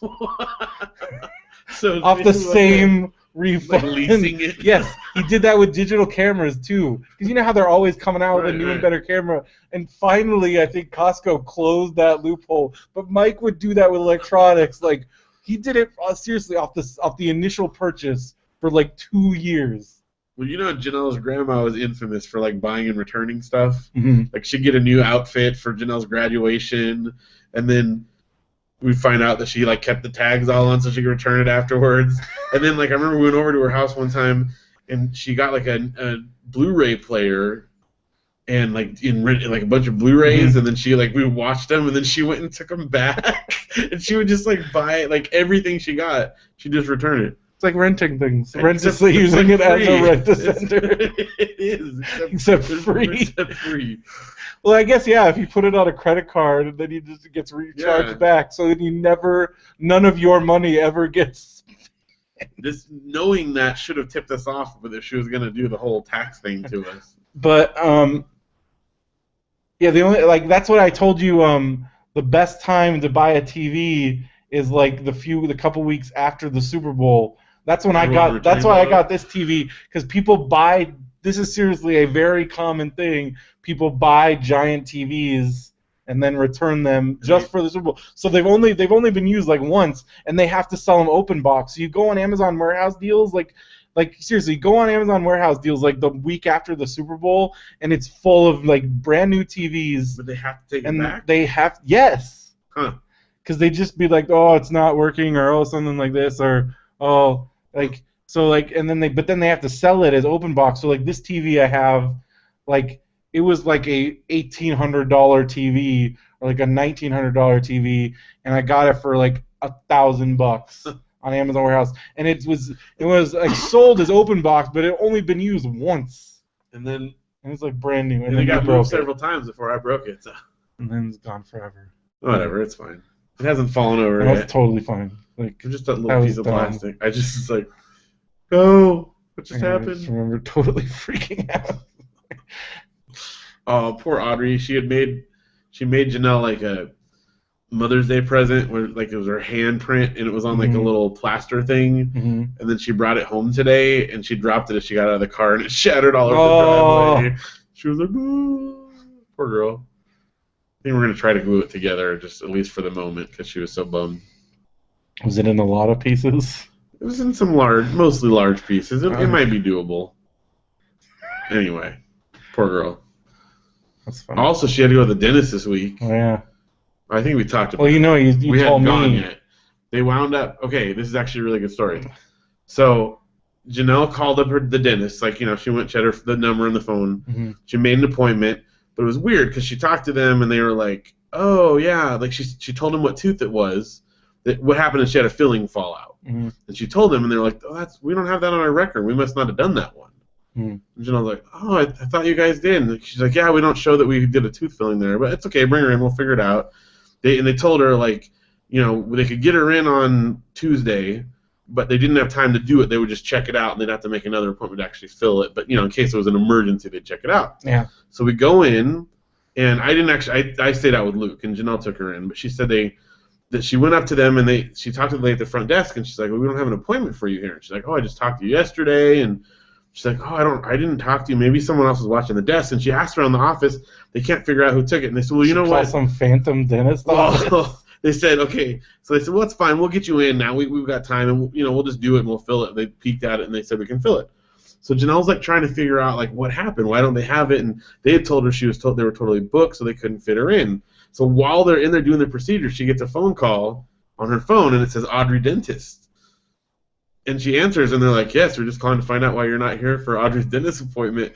And I guess what had happened is she had, like, deleted it from her phone, but when she updated her phone, it, like, re-downloaded the number from the cloud. And so she had our old dentist in there from, like, 4 years ago. Oh. So it was like when she was a baby. They didn't have record of it. And she's like, "Are you coming over?" And she's like, "Oh, she's getting her tooth filled at a different dentist right now." But I guess everyone was cool about it, and they all kind of had a good laugh. Because the lady at the one she went to was freaking out because she was like, "I don't know who you talk to. I am in charge of this place. No one talks to anyone on the phone. I'm so confused as to why I don't have your appointment here." So she went to the wrong one. That happened to me senior prom. Oh, no. I should have. It was really dumb. Like, it was stupid because you know the Chart House. Yeah. Restaurant. So there's one in Cardiff, and so there's a Chart House in Cardiff. So I called. I just looked up in the phone book Chart House, right. And I called, and they're like, and I'm like, yeah, I want to, because I was doing a little bit last minute, so I was concerned because right. Prom is like a really big deal, and there's a lot of schools that have prom on the same nights, and so like the good restaurants. Yeah, you get all like. So I'm like, they're like, "Oh yeah, we have tons of tables." And I'm like, "That's weird." And they're like, "Would you like a table like Ocean View?" I'm like, "Yeah, like I'm gonna get major points here."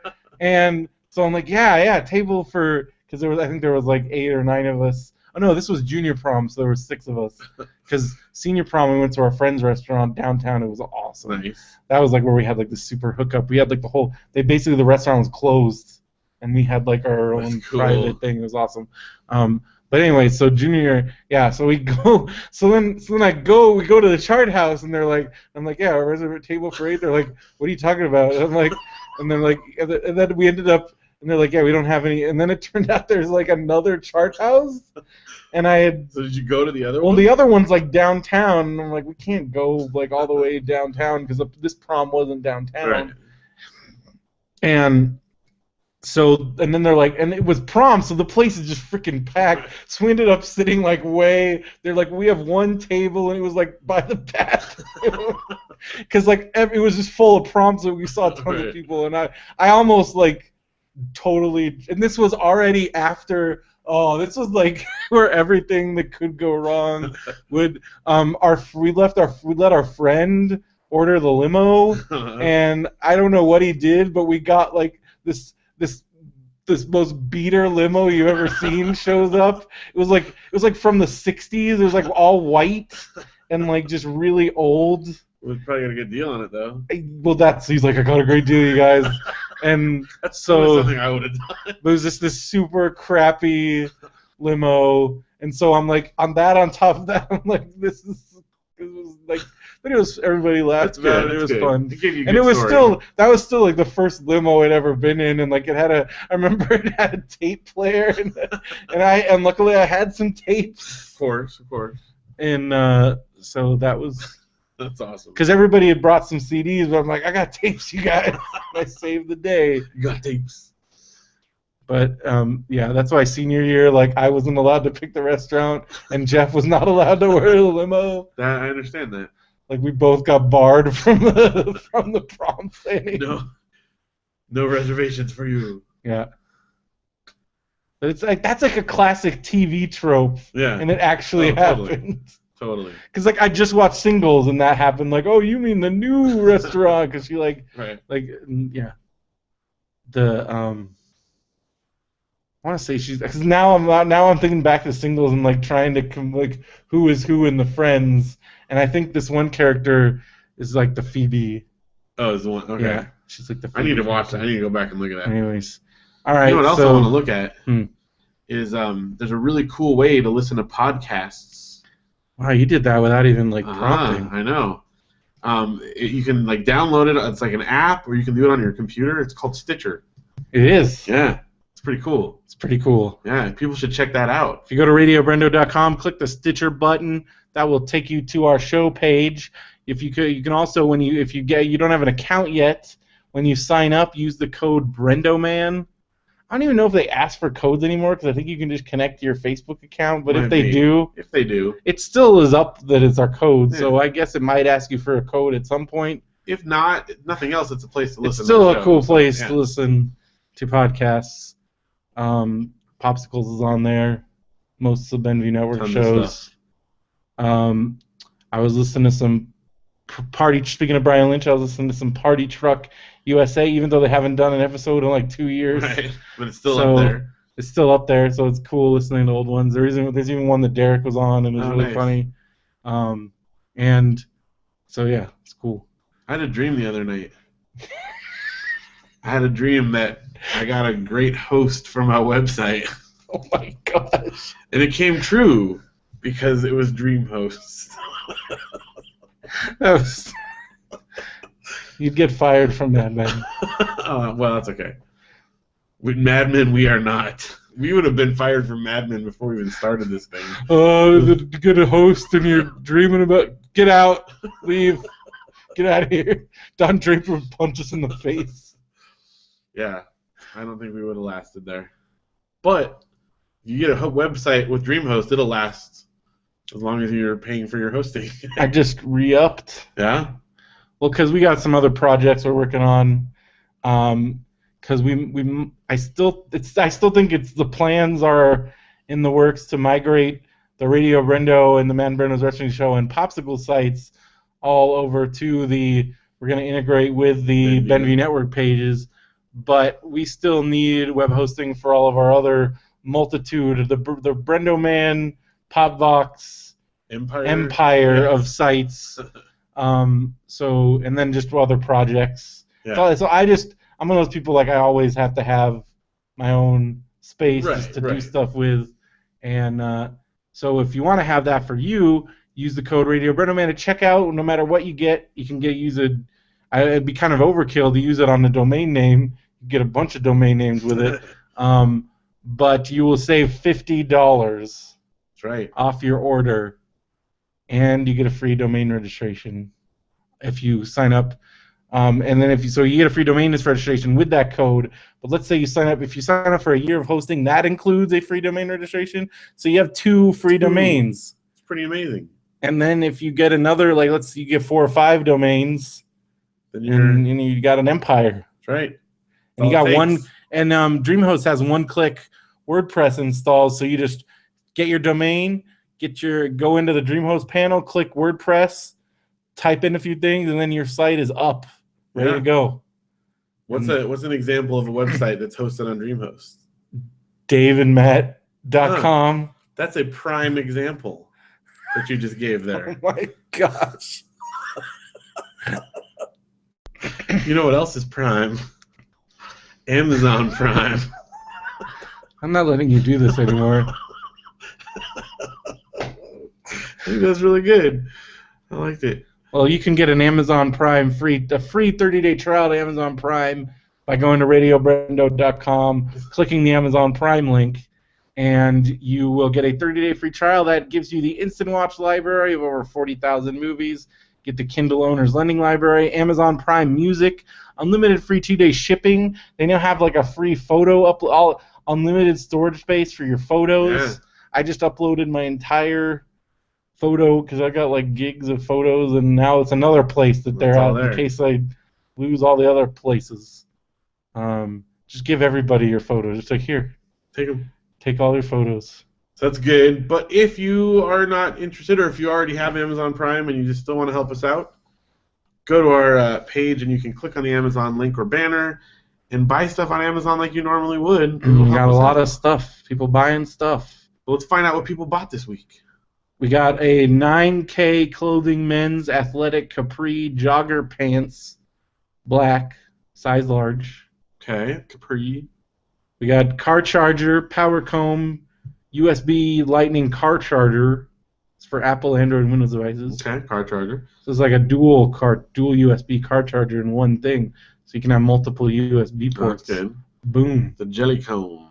It's cheap, $7. That's cool. It's a good deal. Remember when that kind of stuff was like crazy expensive? Oh, yeah. I remember paying like $40 for one of those.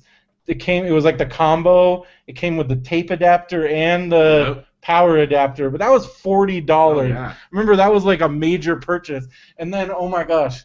So I remember. So my brother got a Discman in like 1994 or 93, and it was like the first Discman. Had no skip protection. Oh yeah, those things were terrible. So like, but like, I didn't know how any of that worked. So I'm like, so then like years late, like 4 years later, when I get a car, no, 97 was when I got my car. Okay. So like, yeah, 4 years later, because I think it was like 93 he got this CD player, and so he let me. I'm like Carson, if you let me like use the CD player, we can use it in the car. And he's like, okay. And so I spent $40 of my hard-earned Burger King money on this adapter thing and get it in there, and immediately so at first we hit play and we're like, we're listening to CD in the car, this is amazing, and then we start driving and just skip. And I'm like, crap.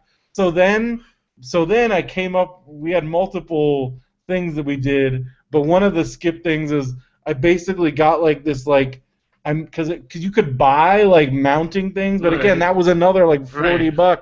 So we got this we got a thing that we put on the bottom of it as like a shock absorber, and then I bought like some Velcro, like double stick. So I put seriously, on the floor of the 86 Honda, like the first, I remember, I think it was Moss asked me one time, like, what the heck are those strips of Velcro? And I'm like, that's where I put my CD player on and it was basically, since it was like on solid, it hardly skipped. Didn't bounce as much, yeah. Then like much later, I think 2000, my mom got me like a one that had like the memory. Yeah. It's so crazy because I remember that the first Discman, if you touched it. Yeah, there was nothing. It's crazy how that's not even a thing anymore. It was in our lifetime. Yeah, we're old, man. Well, just the idea of a Discman was like crazy. Yeah. Did you get take CDs? Well, because I remember my mom got a CD player for her 40th birthday, like in '88 or in '89, but it was like a giant thing. It was like a home stereo CD player. I mean, they had them in I remember in '84, '85. Yeah. that was like thousands of dollars. But even my mom's that we got in 1989, I remember my dad got it like on sale for like $500. Right. And so then like the idea that then we could have it like on just this portable little thing. Yeah, that's crazy. And yeah. I still have a couple Discmans laying around. I have some, because I remember the last CD player I ever, like, portable one, actually probably the last, like, component one. Well, no, because I got a new turntable after I gave you my old one. Right. And then, because my mom, I had, like, because the whole reason why I gave you that one, because when my mom's like, oh, you need a new, she got me one with a disc changer. Right. And that was kind of a big deal. But yeah, so the last thing I ever got, I remember one year my Christmas present, because with my mom it's always like, well, this was like when I was still pretty young. I think I was like 20, so I still got like one big thing, and so like my one big thing was I asked for a MP3 CD player. Whoa. Because I'm like I can burn a CD of like MP3s, and this thing was awesome because it would read the files and it could list out the names of the songs, and then those were like $100. Yeah.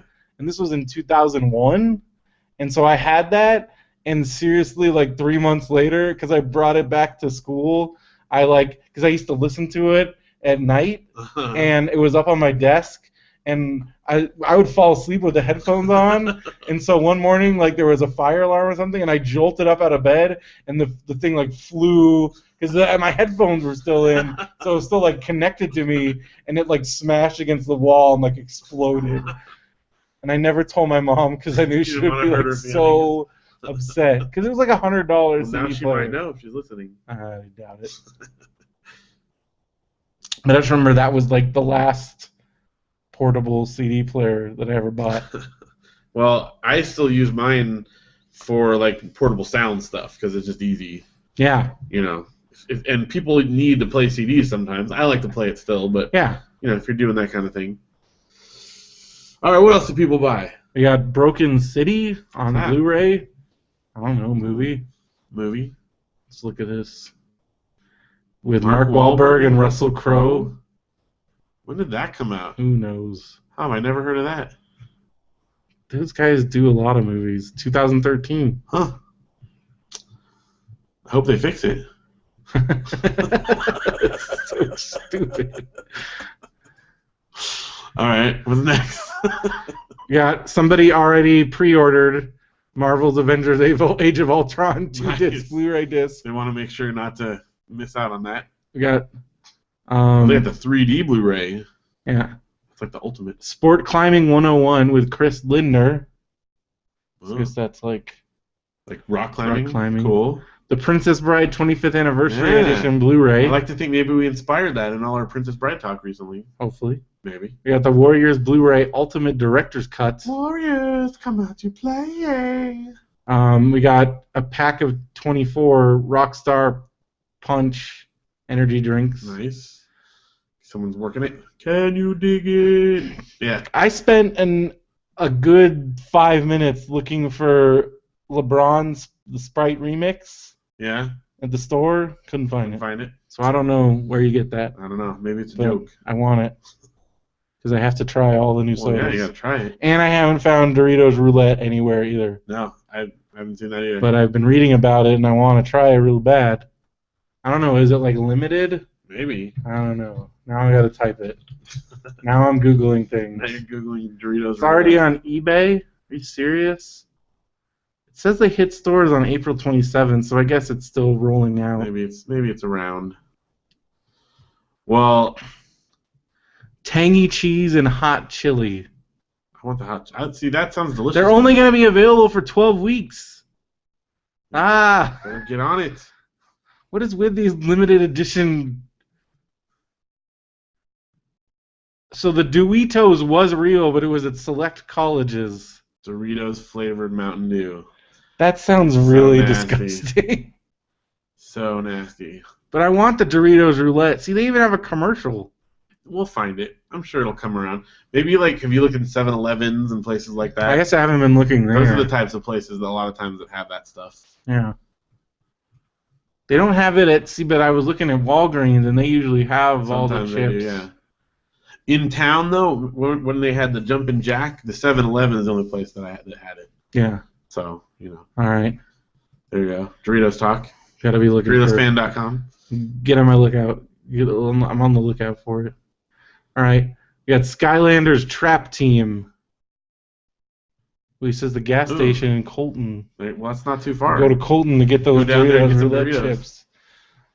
All right. Skylanders Trap Team. Triple Trap Pack. There's too many T's. Triple Trap. Fire Team, Triple Trap. Chaos Tech. Okay, so speaking of, that's cool that someone got that. Speaking of the various toys that go into our video game systems these days, two things. One, have you tried that new Amiibo tap thing? No, I haven't. The kids and I did it today. It was fun. It's where like they have like snippets of the game. Yeah, it's basically like little 3-minute segments. Like kind of like in Smash Brothers, because they have that in Smash Brothers. And each Amiibo you have unlocks a different game, like randomly. So random? It seems to be. But is it from the... It's not like so... Like Link, Samus doesn't just unlock Metroid. Link unlocked a Kirby game or whatever. So I think it's random as far as these are like old school games? Yeah. So just a little, and then if you like it, there's a little link to go on the store. It's just their way to like get people... It's a glorified demo, but whatever. It's fun. Yeah. It's a fun little extra way to do it. Yeah. But then, I'm sure you've seen this, and we've talked about it a little bit, I think, but the whole Lego thing now that they're doing. Yeah, the Lego thing. Oh my gosh, they're trying to just make me spend all my money on this. The Lego thing is nuts. It looks insane. Yeah. I don't know, like how much of it, like I can't tell from this stuff. Like, can you build something and it goes in, or is it just character? It sounds like they are gonna try to make it that you can just build anything. You can like build a car and then put it in there. I'm pretty sure that's what they're trying to do. And I'm gonna have to buy all of it. I think it's like this is like the next level of like Mindstorms. Yeah, because if that's the case, that is nuts. And like, I'm on it. Because I've heard like because you know how like Disney Infinity has a sandbox. Right. They're trying. Lego's gonna like make the ultimate sandbox. Where you can build it in real world and put it in there. Yes. That is nuts. And I'm gonna have to get those, and I can't. Already. Okay, so we went to Target the other day, and they had all their Disney Infinity characters 50% off. They were $6.99 each. Why didn't you tell me? They might still be. I better not do that. I don't know. I didn't think about it. I just got paid. We probably bought more than we should have. How many did you buy? Only one of each one that they had there. But here's the thing. I figured. Why are they 50%? Are they like? Was it a specific version? No, every single thing they had Disney Infinity was 50%. The starter packs, everything. That seems weird. We took them up to the front, and the lady was checking us out. And she's like, "Why is this so cheap? I don't understand." I'm like, "They're 50% off." I don't know. They might still be. It's the Target right down here. I'm not doing that. That's bad. Probably shouldn't do that now, but. Plus, I don't really play it that much. Well, I figured for the kids, for prizes, if nothing else, I could make my money back on it. Selling them again later on. So those things, it's crazy. Like, Amiibos are nuts. Amiibos are insane. Seriously. Is 3.0 coming out soon? Yeah, that's probably why. What. Star Wars, you saw that, right? Oh shoot. They added Star Wars in, yep. You're in trouble. It's not, I know. It's terrible. Because I have to get that. The Amiibo thing has gone crazy to where Nintendo is regularly addressing, like, yes. They've had to, like, do stuff because, well, the Amiibo secondary market has gotten completely out of control. Crazy. I've been trying to find a Toad Amiibo because I have Toad Treasure Tracker, and the Toad one specifically unlocks like a whole new mode in the game, and I cannot get it for less than like $40. That's crazy. I'm not spending $40 to get it, but I want this thing. I've been like following all kinds of eBay auctions trying to find it. They said they're gonna start making more of everything. They keep saying that, but then the secondary sellers they get buy them all they up, like buy them all up. I mean, it's cool. I guess it's cool for Nintendo, but man. Well, I think they're also doing the whole artificial demand Probably thing. so. I'm sure there's that. They are notorious for doing that. But whatever. There's no question that they are hard to find. At least. Well, the thing that drives me crazy, it's become like a Mondo situation where there are things that people are selling on eBay that aren't even out yet because they've like reserved. Right. Like they're making reservations and then they're selling it, and that to me just seems like. They got to figure out a way to just like stop that. Yeah. But you can't. like they can't do it. I mean, I don't know. They're Nintendo. They should figure stuff out. But I feel like they don't mind that because they're making so much. It makes it seem they're making like it's so much money off of those. Because they're selling them as fast as they put them out there. Yeah. Well, then they got the like people are flipping out about the store exclusives because they like sold the freaking gold Mario. Like that one, I mean, it barely does anything different than the regular Mario. And to me, like, because when we bought ours, like, we should try to do that, but it was already more expensive, and it's like, aside from the one little thing in Mario, like you actually get a gold little. Wait, token. Do you have one? I have a regular one. We just got a regular one. Okay. But you get like a little gold token that he walks around in the game. Like that's not worth me spending $70 to get a slightly different color. But now they're doing a silver Mario too. So I don't know. They're just. I get it. Well, then have you seen on like Reddit all the people that are like customizing their amiibos and like I haven't seen a whole lot. Crazy like things that people are doing with them, like repainting them and doing all kinds of other stuff. Well, then they got for Yoshi's Woolly World. There's like the knitted ones, and then the Splatoon ones. Oh, Splatoon is gonna be so awesome! Did you see they were doing like this live action with the real life Splatoon at some places? What if they have that at Comic-Con? That's so cool. I would totally do it. And then it's like the obstacle course. I don't know, everything I've seen about, like, they did the live preview, or like the yeah, it was like for a couple hours. Yeah, I never got to do it. But I read like people were like super stoked on it. Well, we got to play it. It's awesome. Yeah, but you actually pre-ordered it. A lot of it I did, yes, which I don't usually do, but I don't know. She talked me into it. There is a pre-order bonus. Oh yeah, well it's kind of random. You get like a costume for them in Smash Brothers, which I don't have. Oh, for like your Mii character? Yeah. Okay. You unlock a costume. That's cool. So I have to get that, I guess, so I can use my thing. But no, I'm excited about that because everything that I've read that other people trying it, like, because people were complaining about, it doesn't have voice chat, which, I mean, I guess, I don't know, I've never really. That's a big deal for multiplayer people. I know that, but even a lot of people I saw that had complained about it were like, it's so frantic. It's not like you're not like planning tactics. You're just running around shooting stuff. Yeah. It's not like a serious game like that. You know, it's fun.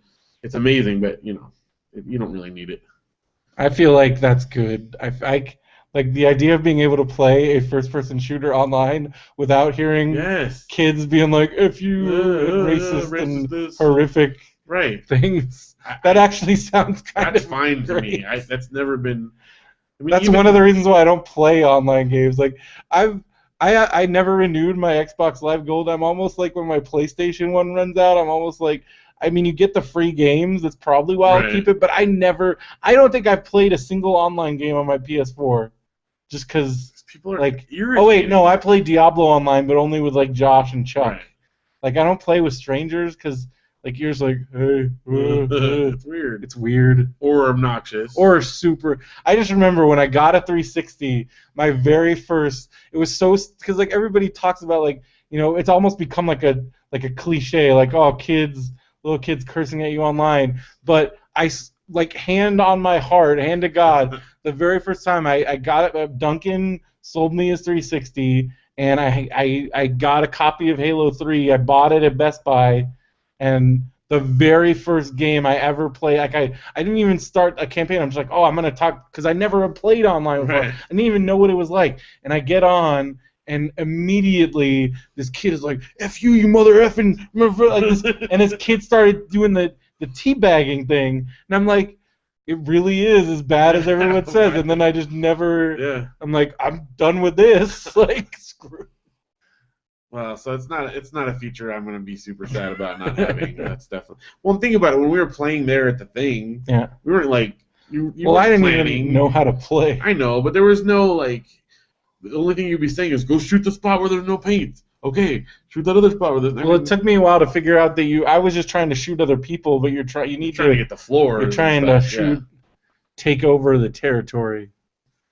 So that took me a little bit. Well, anyway, thank you for buying stuff from Amazon. We really appreciate your support in that. Yeah. Keep up the good work. Yeah. And where are we at here? You want to go like what, an hour and a half? Yeah, that's good. I think we just have a few other little things. All right. Well, don't forget to check out our Facebook group.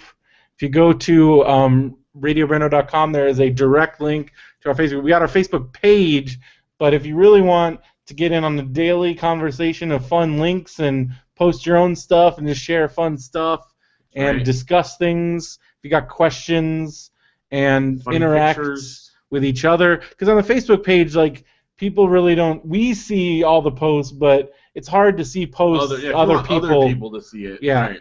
So with a group, it's more conducive to like a fun discussion. Yeah, like conversation. And same thing. We got a subreddit. Go to reddit.com/r/RadioBrendoMan. That's our subreddit.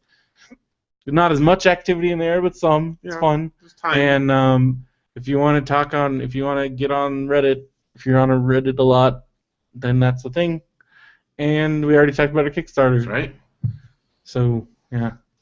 Okay, well, very quickly, Janelle and I have been working on our vacation plans. Your Montana trip. Our Montana trip is coming along nicely. We booked the airfare, the rental car, and some of the hotels.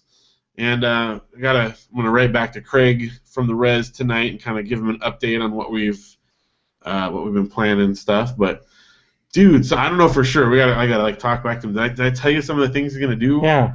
And we're gonna go like an island. He's gonna take us. Okay, I told you about that. That sounds awesome. It's super exciting. So I'm excited for you. There's gonna be a lot of fun stuff. It looks really beautiful so far. I'm really like when you think about like all the places your kids have been and like they're by the time I was their age, I think I'd been to my grandma's house in Minnesota. Yeah. And I'd been to New Mexico like once, and like that was it. Like, your kids have your kids have been to Canada. Yeah. I haven't been to Canada. Yeah. Your kids have been all over the place. Been to Florida like twice. We have a couple we have like maps where we put like because Luke's been to the least states because he wasn't born yet, you know. But I can't remember exact numbers, but I think they've each been to something like 15 states or something like that. It's pretty good. It's not bad for 4 and 6 year old. Like I am plus Canada. Yeah. So it's exciting. It's fun, but it's cool. I mean, I don't know. To me, we always talk about like we spend a lot of money doing vacations, but we put our money into that. Those experiences are. I don't buy fancy clothes. Janelle doesn't shop. We don't buy new furniture. We go on vacation. So and that's awesome. Traveling is great. I think it helps give people perspective. Even just going to other states and seeing how things, even just among different states, is different, and it kind of gives you perspective on your situation in your life and seeing other people and the way other people do things. Even again, just going around other states, but like I don't know, it's cool. Yeah, well, and I think it's such a good learning and just learning for the kids, going to different like historical places, and then your kids are so smart when it comes to like animals and all that stuff because of all the different things they've seen. Yeah, because they've experienced a lot of so it's definitely. Even though, again, we've spent a lot of money on trips throughout our marriage, I don't regret any of it. Like, it's all worth it. Yeah. So. It's cool. So, anyway, that's going to be fun. What's that? All right, I have nothing. The only things I did this week was the Kickstarter launch. We did the 5-hour podcast on Monday. That was a big one. Been watching Netflix. I'm curious I want to know how many people like listened through the whole thing. I don't know. Well, if you did, less than 5. If you did it like in one shot, nobody. I know some people said they broke it up. Even Senses Failed said he couldn't do it in one shot. Yeah. So Michelle said she's still listening to still it. Working on it. But yeah, she also said she had a comment. We had some Facebook. Yeah, she said she could make you throw up. I wonder if her and Matthew could have like a gross off. I'd pass out. A gross off. I'm sure. Just reading the way she worded it when she said something about like I don't know, extracting poo or something. Well, I'm sure she's got poop stories. I'm sure. She's been a nurse for a long time. Yeah, Matthew's new to the game. He's new, and he's had some good ones. See, there's a line, and I don't know exactly where it is. Well, there's a line when I can hear a funny story. I wish if I had known when Brian was on the show. He's told me because he worked in an old folks home for a while when he was going to college in Missouri, so he's got a lot of poop stories, and he's told me stories that almost made me sick. And I have a way stronger son than you, and he's told me like some old man poo stories that are just like disgusting. So now I'm thinking about it. You're gonna gag. No, but it's just gross. Because I just remember specifically this one story told about this dude that like just pooped his bed when he was like right there. Okay, it's really good. But yeah, because like working in an old folks' home, it is a lot of butt wiping. Butt wiping, and here's the thing: I'm super thankful that there are men and women out there who are willing to do those jobs that I could not do. They're out there wiping butts They're doing for it those for of us, and to help the people that need that help. Like that's amazing, and that's it. I think that nurses and people that give care deserve to be considered amongst the heroes, in our society. And because I couldn't do that. If it was left up to me, everybody would die. It's it. I'm out. Sorry, guys. Civilization is over. You're just like do it like the Vikings. You get on a boat. Yeah, I'll put you out on the boat. That's cool. That's how I would handle the medical stuff. That's with Eskimos or somebody that just puts them out there because the Vikings like light them on fire and stuff. Yeah. Like I forgot there was one culture that like just sets them out, just floats them away. And there you go. I don't know. Maybe that's probably not real. Yeah, who knows what the Viking thing is either? I know that from movies, but do you have actual knowledge of that being real? I don't know. Probably some books. Sounds right. Yeah, I don't know. All right. Well, speaking of books, I finished the Wonder Mark Emperor of the Food Chain. It's amazing. Yeah. Malky just never ceases to. It was really funny. And then I am still working on the Sword and Sorcery anthology. And then this is kind of random. Yeah. So because we've been talking about William Goldman, right? And then that made me think about the Hearts in Atlantis movie because we talked about it because I asked if you'd ever seen it because I think it's really good. And then that made me think about the book, and it really is. It's probably my favorite Stephen King book, because it seems to me just reading about it because it's like the story of these three kids, and it's 4 novellas, but then so there's the first one, which is what the movie's based off of, and then each novella after that, including the titular line. Hearts in Atlantis, because this is funny. The movie Hearts in Atlantis is the title of the novella. That's actually a novella anthology, but there's also the titular one. But the novella that the movie is based off of is actually called Low Men in Yellow Coats. Huh. But that's not a good title for a movie. If you just had some random movie, it's called Low Men in Yellow Coats, and it's this touching drama with Anthony Hopkins, written by William Goldman. So of course they use the Hearts in Atlantis title for that. But my favorite novella of Hearts in Atlantis is Hearts in Atlantis, and it's the reason why I love it so much is because I think it's the most autobiographical thing that Stephen King's ever done. Like it's very clearly, especially the Hearts in Atlantis, because it's about a guy that's going to college in the 60s, like right when Vietnam's happening. Right. And it seems like it's pretty much a recounting of Stephen King's college experience. And because I treasure my college experience so much, I kind of, like watching things like Undeclared, it really latches on to certain aspects. Even though this happened in the 60s, it's pretty much a very common, because it's called Hearts in Atlantis because these guys, this whole dorm of guys get obsessed with playing hearts. And he calls it Atlantis because it's like a metaphor. It's like this lost society.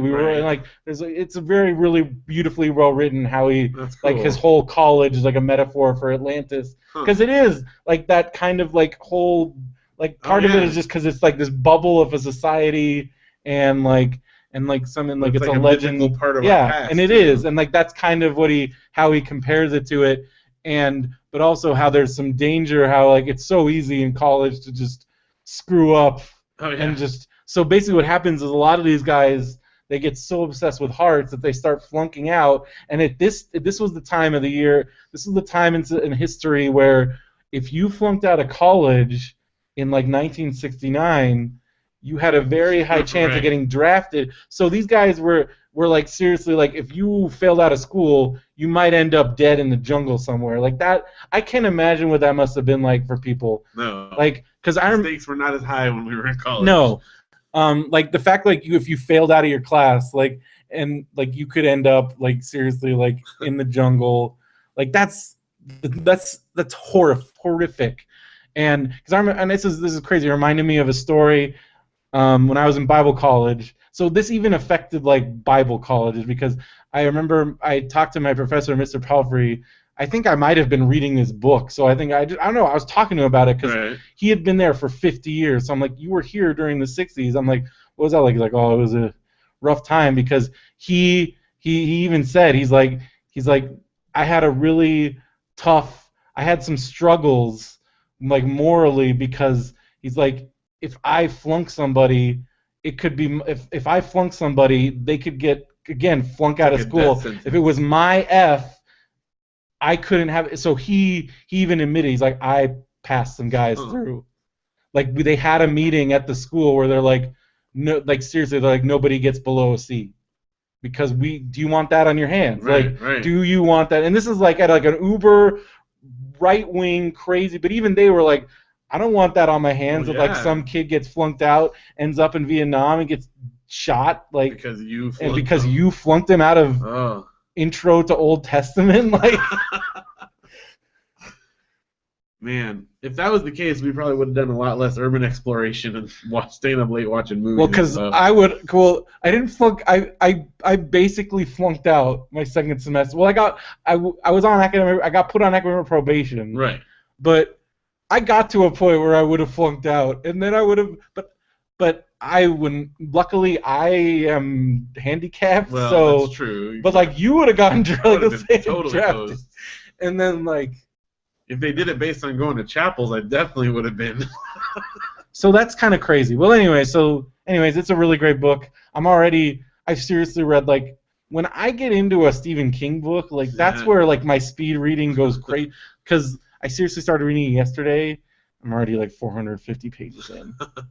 Like, that's pretty nuts. Well, in that case, when you read the book I just brought over to you... I'll read it in, like, one sitting, probably. Oh, easily. I read it in, like, 2 or 3, and I was doing that in between having the kids.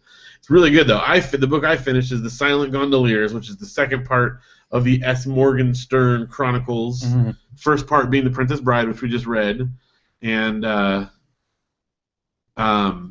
second part is this. And so, for those that aren't familiar, the Princess Bride is supposedly written by this S. Morgenstern, Florinese historian, and William Goldman abridges it. Well, the second one, he actually writes it as if it's S. Morgenstern that wrote it, and he's angry. He's mad that William Goldman doesn't give him credit. Like he writes like I'm dead, I'm still alive and well. Like what a jerk, you know. And so he's writing it as if So it's not William Goldman translating it. No, it's actually this is an S. Morgenstern book. Yes. Wow. So it's obviously not a direct sequel to The Princess Bride, but it's obviously spiritually connected, and It reminds me almost of something that he would have put in, like, to the the before and afterwards parts. It's because it's like 100 pages with pictures. it's like the Morgenstern parentheticals. Yes. That are like all these weird tangents and like that's all in here. Made up histories of things and like this whole thing is weird. The premise of the book, it's called The Silent Gondoliers. The reason why. That's why the gondoliers don't sing anymore. Okay. They used to be the best singers in the entire planet, and now they don't sing, and why is that? And it's great. It's a great little story. All right. So you'll like it. Nice. I'm excited. And you'll probably finish it tomorrow or something. All right. And then I just started, I'm probably halfway through reading Adventure Time Volume 5, Ryan North. Yes. I got this one at the Scholastic book sale that we went to. Cheap. Well. So I'm excited. It's really good.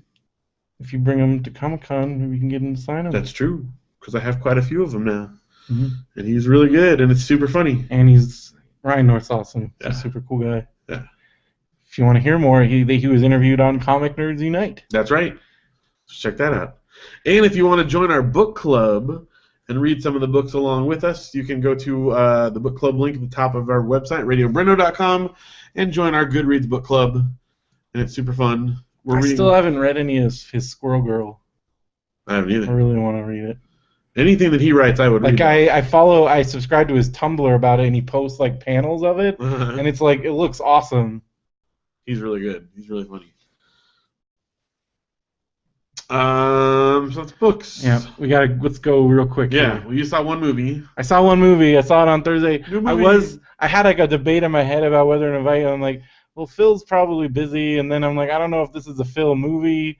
But now after I've watched it, you definitely you think so? should watch it. Okay. But so I saw Mad Max Fury Road, and it's amazing. Everyone on Facebook and everywhere is like freaking out about it. It's one of the best action movies I've seen, because not only is it like, because it's like 90% practical.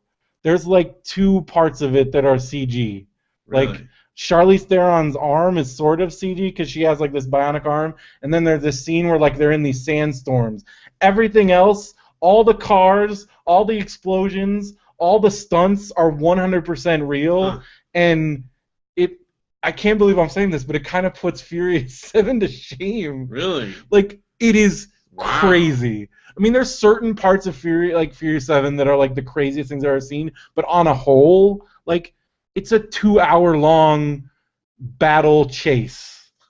Like, just, it's nonstop. But it doesn't get boring? Like, no. There's story? The story is great. Okay. The performances, Nicholas Hoult, are a boy, about a boy. He plays one of the war boys. Like, I don't know if you're familiar with Mad Max at all. I've seen the old ones, but so there's the war boys, which are basically like the crazy fighter dudes that are like, they're like half undead, and so Nicholas Hoult is a war boy, and then Tom Hardy plays Max, but in the beginning he gets captured by the war boys, and then just like because he has so a lot of people have like contaminated blood because of like radiation and stuff, because this is post again. So they find out that he has like clean blood because they capture people, they give him a blood test, and then they use them as blood bags for like these war boys, because like they'll get shot or hurt, and then they got basically a constant, and that's how they like, it's really gnarly. Steve wants to know if Tina Turner is in this one. Tina Turner is not in this one, no. But I did find out that the guy that plays the main bad guy, he plays Toe Cutter, which is one of the bad guys. They brought him back for, like, there's a couple guys that he brought back. Like, I'm pretty sure the little dude, like, I think it's the same little dude that was in some of the other ones. Is there romance? No. What's love got to do with it? Like, it's a really strong, like, cool, like, everybody, like, people are making a big deal about, like, the feminists, but, like, I think it's awesome, like, this, like strong, in a positive way, or negative way? Apparently, this is where, again, I feel like the internet is giving voices to people that shouldn't even have voices, where, like, everybody's making a big deal out of these men's rights groups that are making a big deal. I feel like it's, like, 2 people that are, like, making, and then because the internet needs to make journalism, I feel like they're making a much bigger deal out of, so everyone's like, F these guys. I'm like, yeah, F them, but like in normal society, like in the normal world, you wouldn't even be listening to these. But the fact that like you're almost giving them what they want, like I really feel that way about people like I feel like whenever you write an article about like Westboro Baptist wins. Right. Like, we shouldn't even give them a voice. You're basically, anytime you're like, I'm so outraged at this, look at this, they've already won. So, same thing with these crazy men's rights groups people. So, I mean, wasn't that just a joke in Parks and Rec? Like, no, that was them the men. That's a very real. I thought that was just like a crazy. Funny no. Joke. There are a lot of anti-feminist people that are like basically men's rights. That is a very real What is thing. Their stance? Like, men have rights. They think not enough. What more rights do men need? That women should not have any. That's horrible. I thought that was just I thought that was a joke. That's not a joke. That's crazy. This is why maybe you shouldn't have a Twitter account. No, I mean, because I've seen things. Little, I've seen the things that like a little bit, but like if you read some of the stuff, because like some like celebrities will retweet the things that people like, horrific things that people. But again, that's why the word is getting out there. Then. Yeah, but the fact that they're just like, hey, look at this crazy stuff. But the fact that it is out there, I feel like the fact that it is out there in that aspect, the fact that it even out there is kind of like horrible. Right.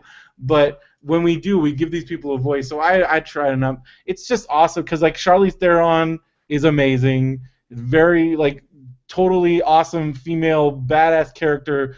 She's in it more than Max almost, and there isn't any dumb contrived love story.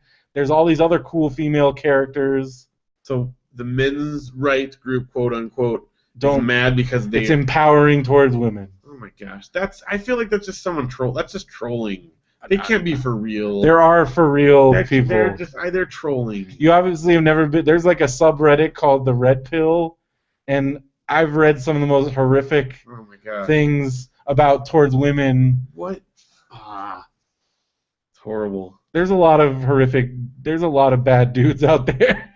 I guess, but it's one of those things though where I feel like a lot of that they're hiding behind the internet. Yeah. Like they wouldn't be that way in real life. At least some of them. Maybe some of them would. I don't know. There's a lot of scumbags out there, man. Sheesh. Well, it was funny on Parks and Rec. I didn't realize it was like for real. No, that was them basically poking fun at this real thing that they have to deal with, especially like Amy Poehler and Tina Fey. And, yeah. Huh. I did not know that. It's messed up. But anyways, Mad Max was amazing. So really good. And if you want to go see it, I'll go see it with you. If you want to see it, I kind of want to go see it like in 3D. Like I kind of want to see it on because it's on they got that thing at like Regal. Yeah. I almost would want to do it because it's just so crazy and have you seen the full trailer with the guitar dude and the flame? That is as great as it seems in the when they start because it's basically the old school drummers to kind of keep these war boys going. They have these drummers plus they have the blind guitar dude with the flaming guitar and he's chained to this thing. It's the craziest thing. You don't want to root for the bad guys, but you're kind of rooting for the bad guys because of the flaming guitar guy. It's nuts. And just all the cars, the moment you think you're they couldn't come up with a bigger, crazier car. Here's this giant crazy thing. And then just all the stunts are crazy. And I think a stunt person did die. Wow. Because there's some crazy stuff. Speaking of that, there was I guess not directly, but kind of. But there was a funny little, I think it was College Humor or something, did a little video on Fast and the Furious 7, if the stunts were realistic. Oh, yeah. That's pretty good. Well, there's I remember when John and I went, I think Crozier and I saw Furious 6, and we're just counting the times we're he's dead dead. That one where The Rock, they fall out the window. Oh, yeah, when he holds it. Land into the car. He's dead. How is that? What? The Rock is The Rock is the Hulk. He's the Rock. He's literally the Rock. Yeah, he's I'm if you did that, you would be every bone in your body. Yeah. That's not just his arm. Well, that's blunt force trauma. That's where that's if when you fall from that distance and land onto something like that, your whole body just liquefies. Oh yeah. Ugh. Anyway. Yeah. I realize there was lots of them in there, but.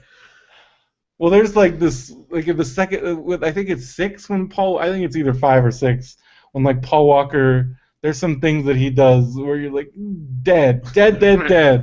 Just the way they land sometimes. Or the best one was when in the 7 one. When they're in the back of the truck and they rescue the girl and he said, "Okay, jump," and they throw they just shows her smashing into the windshield. Because how can you throw someone at a moving car and they're not? Oh, all the stuff. The biggest thing. There has to be deaths related to this. People jumping out of moving vehicles. Oh yeah. Because in the movies, you just roll. It's cool. But I feel the moment you hit the pavement going any speed, you're gonna be seriously injured. So because that happens all the time in the movies, and I feel that's almost because I feel in real life people have tried to do that and have died, and I actually know somebody that fell out of a moving car at a very low speed. Yeah, died. It's not. I mean, just think about falling off your bike. Yeah. That's painful. And then magnify that by a car. But then when in those movies when they're going 60 miles an hour, the moment your body it's all cool because you rolled out. Dead. Yeah. Anyways, I guess it's fun anyway. Suspension of disbelief. So well, this movie is just freaking. So pretty realistic, then we would say. Well, I mean, it's this whole nature, but people get hit by cars and they die. So at least that part. At least someone. I mean, because Furious, like the Fast and the Furious series, is pretty much like 18 by this point. Yeah. Like. Oh yeah. Everything's short of the bad guy. Going, I hope it does really well because I want to see more of these because just the whole universe is crazy and Miller does such a good job with it, and again, like all these characters is awesome, and I don't know, there's places they could go with it. It's pretty sweet. Sweet. All right, real quick because we're approaching our. Where are we at here? Oh yeah, we're already. All right, so real quick, So WWE Network, I watched the Agents of S.H.I.E.L.D. Season 2 finale. Oh, yeah? It was fantastic, really good. Game of Thrones is getting really nuts. Like, stuff is happening that... Totally off book. They're off book, man. Like, stuff's happening. Freaking crazy. But I love it. It's also cool to, like, finally see some of the stuff that I've read, like, so long ago finally, like, show up. Because, like, the last book came out, like, 2 years ago at this point, 2 or 3 years ago. Is he ever going to write another one? Well, he has to. He has to. He hasn't even finished the series yet. There's only 5. It's like a 7. If he just decides he's done? People would kill him. HBO would be mad. It's true. And then, like you, I've been watching. I'm almost done with all of Tim and Eric Awesome Show. Really? Well, because they're like 11 minutes, and you just once you get on a roll, you're like, oh, I'll watch one more. Like 5th season is, you could tell they were just doing whatever. I feel like they kind of hit the Wonder Shows where it's like we're gonna do whatever we want, because like 5th season gets really crazy. Like just there's some episodes where I'm pretty sure you're gonna throw up. Like they do some really gross. Like they do some really gross stuff. I don't know. Although I don't know if you can make it through Shrimp and some of the other I was gagging in Shrimp though. See, there's some. There's some 5. Season 5. There's some ones that you might throw up. I still watch it though. But it's amazing. All right. Where'd you go? Oh yeah. Okay, and then I'm all caught up on SNL. Oh, yeah? The Reese Witherspoon, so, because I think it was Steve or maybe it was Quinn. I think it was Quinn last week, was talking about the Mother's Day episode, and first they did this really funny bit where all the kids, like, so they had everybody and their moms. Right. And they all did, like, these funny, like, Mom, I'm sorry that I did this, and, like, some of them were, like, really, like, gross. So, like, who's the really young guy? He's new. He's really funny. I know who you're talking about. So he did one where his mom basically like caught him like jerking off. That sounds like something he would say. So Pete Davidson. Pete Davidson, yes. And it's their acting mom. So I'm like, I can't believe they agree. Like their mom, like it's really funny. And then there were some really funny ones. Like Shamir Zameda did where it's like, Mom, I'm sorry that I beat up that girl, but to that girl, I'm not sorry I did it, and you deserved it. And then the mom's like, yeah, you did. So like I just thought that was really funny. But then they kind of did like, well, and then the parents are like, well, we have a surprise for you, and they showed all these embarrassing like, and so for Keenan's, it was a scene from Mighty Ducks 2. That's awesome. So it was Keenan and Mighty Ducks 2. Now you have proof. And because my brother and I were kind of like, are we sure that's Keenan? Really? Like, are we being racist right now? But it was him. That was good. But then my favorite one was, so some of them are really quick, and then some of them are long. Like, there's one of A.D. Bryant doing a Christina Aguilera song, like 13-year-old A.D. Bryant. It's really. Then some of them you're like, these people were born to be performers. Like Cecily Strong's like. 13-year-old Cecily Strong is like today's Cecily Strong. Like she's already. But then Jay Farrow is just Jay Farrow. Who's supposed to be? Steve said someone's last week is this week. Who's last week? What? Keenan's? No. Oh, I didn't know that. No, I didn't know that either. Oh, that's depressing. He's like the old guard now. He's it, right? Eventually, everybody, if you don't want to become Tim Meadows. I know. I think that's great. That's Tim Meadows. Or Daryl Hammond. Yeah. Daryl Hammond was the longest, right? Yeah. I think Tim Meadows was until... Technically now he's back. So because he's on doing the thing, yeah. But he came back. He was enough where there were, because I feel like there were. It almost seems like he never left because remember Al Gore got big again, so he kept coming back as Al, and then Clinton came back, so he kept coming. So he came, but Keenan's 12 years. That's a long time. He's the longest on the show right now, right? Yeah, like by far. By far. Yeah. Oh, I wanted to go. Wait, is Sudeikis still on the show? No. No. I don't think so. No. Nope. Steve says no. But he shows up sometimes. Yeah, I mean they all like. I'm just trying to think who's still on. I think it's Keenan by far. I think so. Yeah. Because then even Bobby Moynihan, that was like 2009, so he's been on for like 6. And for me, he's still like the new guy. He's the new guy, but now he's like, But yeah, so my favorite one though is like 5-year-old Jay. So it's like all, and then the last thing is like just 10 seconds of 5-year-old Jay Farrow crying. So it like does this quick cut to just Jay Farrow go. Ah! That's awesome. It's really funny. You gotta watch it. Okay. There were some other good sketches, but that was kind of the highlight of it. All right, and then you had nothing. I know. Well, it's only been like 4 days. Hulu? I didn't watch anything on Hulu. It's been like 4 days. Did you see that the Mindy Project got 26 episode by Hulu? Well, that's one of their big shows, so you knew that was. Dude, I'm telling you, the future of TV is in all the like Hulu, Netflix, Amazon, Yahoo. Well, now Sony's got their own thing. Like we don't need. I still haven't watched Powers. All right, and then Netflix. I've been watching a bunch of Bob Burgers, and then I started. I've kind of done a new thing where I'm just gonna watch whatever the list tells me to watch. Oh, so what's at the top of my list? So for a couple days it was always, because it changes. It's always moving around. Right. So for a couple days it was It's Always Sunny, and that show you can get quickly addicted to. Right. It's so funny. It's so like. Completely like just raw. When is the Kickstarter for Brendo TV? That would be a lot of money. It would just be whatever you're watching. It wouldn't be actually like original stuff. A lot of wrestling, a lot of Japanese wrestling. Dude, all you have to do is just put a camera like behind your couch and then just stream. That's Brendo TV. That's Brendo TV. We need a Kickstarter for that. Steve said how soon before I would get sued? I think you'd be in trouble pretty quickly. Well, like, there's all the people now, like, that are streaming stuff on that Periscope thing. I don't even know what that is. It's like this iPhone app, but it's seriously the people holding it up to their TV, and then you can, like, stream. Like, that's how people were watching the Pacquiao fight. Wow. But it's just somebody holding their phone up to their TV. That seems a little sketch there. But yeah, so It's Always Sunny in Philadelphia, really funny. Danny DeVito is so funny.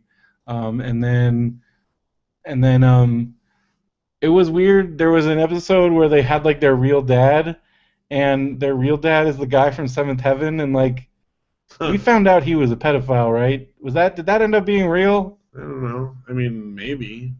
I don't know what happened with that. I never followed up on it. I feel like that was a thing. Oh, Steve says yeah. So now seeing him and stuff is weird. That's weird. I mean, honestly, I don't know if I could pick him out of a lineup. I never watched Seventh Heaven. Well, he's in other stuff, but I guess like he basically on audio was like, yeah, I molested kids. Really? Yeah. Gross. Yeah. And I remember everybody made a big deal about it because he's like the guy from Seventh Heaven who's like a pastor, and he played a pastor, and. Well, that doesn't make him one in real life. Yeah. All right. And then the next one was Louis. Okay.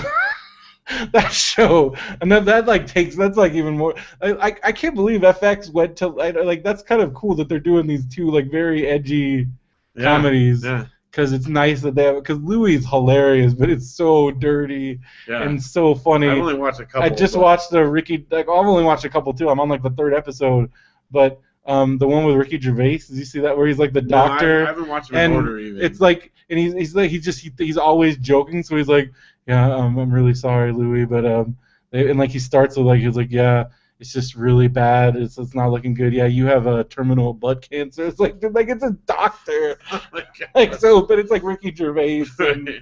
So it's really funny, and yeah, it's a funny show.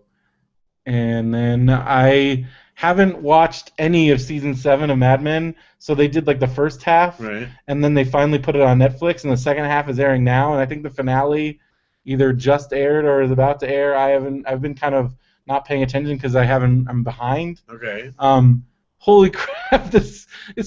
I won't watch Mad Men for a while, and then I'll start watching it. I just watched the 7 episodes like today and yesterday. Really? Like I watched all 7 of the half season that's on Netflix for season 7. Now I kind of want to go back and start watching it all because it's so good. It's so good, and this season's got some ridiculous stuff. But there's just certain things where I'm like, yeah, that's what I love about these characters.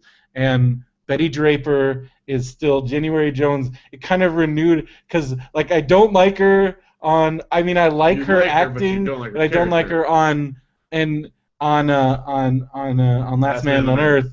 And now I'm kind of like, I don't think I like January Jones. Like every time I see Betty Draper, I'm like, but I think she is a good actress because she's so good at being such a horror. Yeah. She's the worst mom. She is the worst parent in Mad Men. It's crazy. Like I feel like at this point though, the writer's like, oh yeah, what crappy thing are we gonna make Betty do this week? Because at this point she has no redeeming qualities. Right. She has none. And I think that's kind of to the detriment of her character because I feel like there's other things they could do with her. But now, because people have pointed out, like I feel like the writers now are like, all right, that's all she is. And because like she's so horrible. This last episode that I watched, like she volunteers because she's trying to be more invested in her kids to like take Bobby to the like on a field trip. And then the whole time she's just horrible to him. He accidentally, like he doesn't know that she packed 2 sandwiches, one for her, and he thought both of the sandwiches for him. Right. So he trades one of them, and then she like won't talk to him for the rest of the day. And he's like, this is like an 8-year-old kid. And I'm like, you're mad at your kid. She like made his life hell because he traded a sandwich for some gumdrops. What is wrong with you? Sounds like you got a good trade. He did get a good trade. But like, I'm like, oh my gosh, Betty, you're the worst. See, I think though, I mean, like, again, her character on Last Man on Earth, you're mad at her, but I think she's a great character. But she's really. But then I think sometimes I'm like, maybe she is a really bad actress. They just know her wheelhouse. Maybe because she was so bad in X-Men. She's the only bad part about First Class.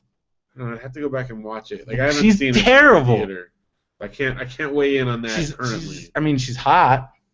Well, I mean, but that's like she's really dry, exactly. And I feel like that works for some of her characters. But other ones where like SNL, she was awful. I mean, she was terrible in SNL. Not everyone can do live television now. Yeah, but I feel like that is kind of but like she's not even remotely funny, and like just some of the deliveries is just so like bad, and I'm like, but like that's where I feel like Will Forte got her specifically because you're not like, she's not likable, right? And you're not supposed to like her. No. Oh, that show is so good. All right, well, very briefly, I've been watching a ton of Phineas and Ferb with the kids. That's pretty much all. It's done. I know, it's super sad. Isn't there like 120 episodes? Oh, I think there's a bunch. Plus, they got like multiple movies and specials. I think it's had a good run. It has, and I mean, let those guys but take a rest. But it's so good. Like you still haven't watched any. No, you got to. I'm sure I'll end up watching it sometime. You will, and I'm telling you, I mean, it's just one of those shows that transcends being a kid show. Like, it's really, really funny, really clever writing. So many like pop culture references, like you can't even imagine. Remember when we said we were gonna have a short episode, and it's now at 1 hour and 48. It's short for us. All right, well, I'm almost done. I've been watching more Strange Hill High, which is really funny. That's the like puppet show type thing. That's the guy from the IT Crowd. And then finally, Janelle and I watched the Derek special. I haven't watched that yet. Oh, okay. I won't say anything, but it's the wedding, right? Oh no. I'm not gonna. You already spoiled it because it shows a wedding. Maybe. So the wedding doesn't happen. I'm not saying anything. You said enough just by not saying anything. No, okay. Yes, a wedding takes place, but there's lots of stuff in the show. I wouldn't say it's like. Does she not marry the dude? No, I'm not saying that. I'm not saying anything. Don't ask me stuff. I'm just saying there's a lot of stuff that happens in the show, and I wouldn't call that the focal point of the show. Well, so you finished season 2. We finished season 2. How much did you cry at the end? Oh my gosh. Did you cry more at the season 2 finale or the season 1 finale? I don't know. It's a very it's a roller coaster show because it's so hilarious, and then it's like filthy beyond compare, and then it's like touching and you're crying, and and everything in between. It's such a good show. It's so good. I feel like people don't give that. People probably don't like even give that show a chance because they're like either they're sick of Ricky Gervais or they think it's gonna be like one thing and it's totally not. No. I know a lot of people were like, oh, he's just making fun of handicapped people, which totally. You could say a lot of things about it being offensive for other stuff, but that is not it. Beyond pro. Oh, absolutely. He's the hero. Yeah, he's the hero of the show. Absolutely. He's like the one like he's the constant of like he's the constant all these, like, good crazy, horrible of all these things going on. No, and it's about as I can't imagine it being much more respectful. Like it also is like really pro old people. Yeah, like it almost made me like want to. For a minute, I almost thought about volunteering at and then I'm like, I don't want to wipe butts. No. but it's very like uplifting. Even though, so again, I mean, someone could watch it and complain that it's filthy because it is, but it's not offensive because they're cruel to people. It's very like uplifting and it's very empowering. It's just to Kevin in particular. I mean, just the moment you think Kevin can't do anything more gross, that he just. You got to just watch the special because oh my gosh, there's some good Kevin in it. I'll just say. When Kevin was living in that, like, when him and Derek were living in the trailer. Yeah. Oh gosh, it's so. Wait, I don't want to say anything because I don't want to spoil it because I can't remember what happened. But my other favorite story is like the girl that got sent there, like forced it, and then she became like a major part of the show, and and it like changed her life in like such a positive. Because she was like your typical like horrible teenager, and then like just being there and helping people, and like she's kind of like she's discovered herself, and she become a good person, and she ends up working there full time, and like it's pretty. I mean, just things like that are awesome. They're so. Again, I don't want to. And the whole thing with him and the whole arc with him and his dad, and oh my gosh. Oh. But it's just so funny, so touching. Well, I gotta watch it now. Yeah, you really should because it's really good. I still haven't watched Beautician and the Beast. That was our assignment. Did anyone watch Beautician and the Beast? Take your assignment. I don't think anyone did my assignment. Everybody, even Jerry's like, I don't think I want to do that. Come on, it's really good. People don't like Fran Drescher. That's not fair. Give it a try. She's horrible. Give it a try. You should give it a try. Well, I'll stay over and watch it right now. No. I got other things to watch. What? I'm gonna watch Mad Men. Come on. Come on. Okay, you're not going to stay over and watch it. Not right now, but sometime. I'll call your bluff. What if I do? I don't want to stay up till 3 in the morning watching that. I want to watch like a 20-minute show and then go to bed. All right. After this. Well, you should, though. Because I got up early. I woke up at 8:30, but then I didn't get out of bed till noon because I read for like 4 hours. All right, well, if anyone did watch Beautician and the Beast, I want to hear your response. I just admitted that it's a Friday and I didn't get out of my bed until noon. That's all right. You're in your like window in between. I don't like it. I feel like it's so weird that society has conditioned me to think that I'm like cheating right now, but like I'm not. You deserve a break. It's not even a break. Yeah, I mean, a chance to set your own schedule. There's nothing wrong with that. Yeah. But I just hate that like society has conditioned me to feel like I'm not doing something and I'm a failure, or like all those feelings are not real. Yeah. But I feel them because of the pressures, like, oh, you should be pounding the pavement, or working a 9 to 5. Because like, why? Because I don't know. It gets me all like I sound like a hippie when I get in on that. And like, it's true. Like, why are we doing that? That's because a man told us to. You gotta pay these freaking bills. Like, it does make you sometimes want to like go live off the grid and just have your own space. But then I wouldn't have all the internet off the grid. That's the grid is specifically a part of what you enjoy doing on a regular basis. Well, then, like, I talked to this caseworker, and she thinks that could qualify for, like, permanent disability, but then I'm like, I don't want to be that guy. Yeah. Because, like, I'm 34 years old. Like, I don't want to never work again. Yeah. And live off of, like, this really meager... She's like, you'd have to live off of, like, this much a month. And I'm like, I don't want to... I'm like, I can get work. A job. You'll be fine. But what if I get a job and then, like... I don't know. I'm a freaking weirdo, man. You've had jobs. Yeah, but you know how I should have gotten fired from like every job I've ever had. Why? Well, I did get fired from the Burger King, my very first job. Okay, that's I did get fired, and the only reason why I got my job to keep my job was because my mom threatened ADA on them.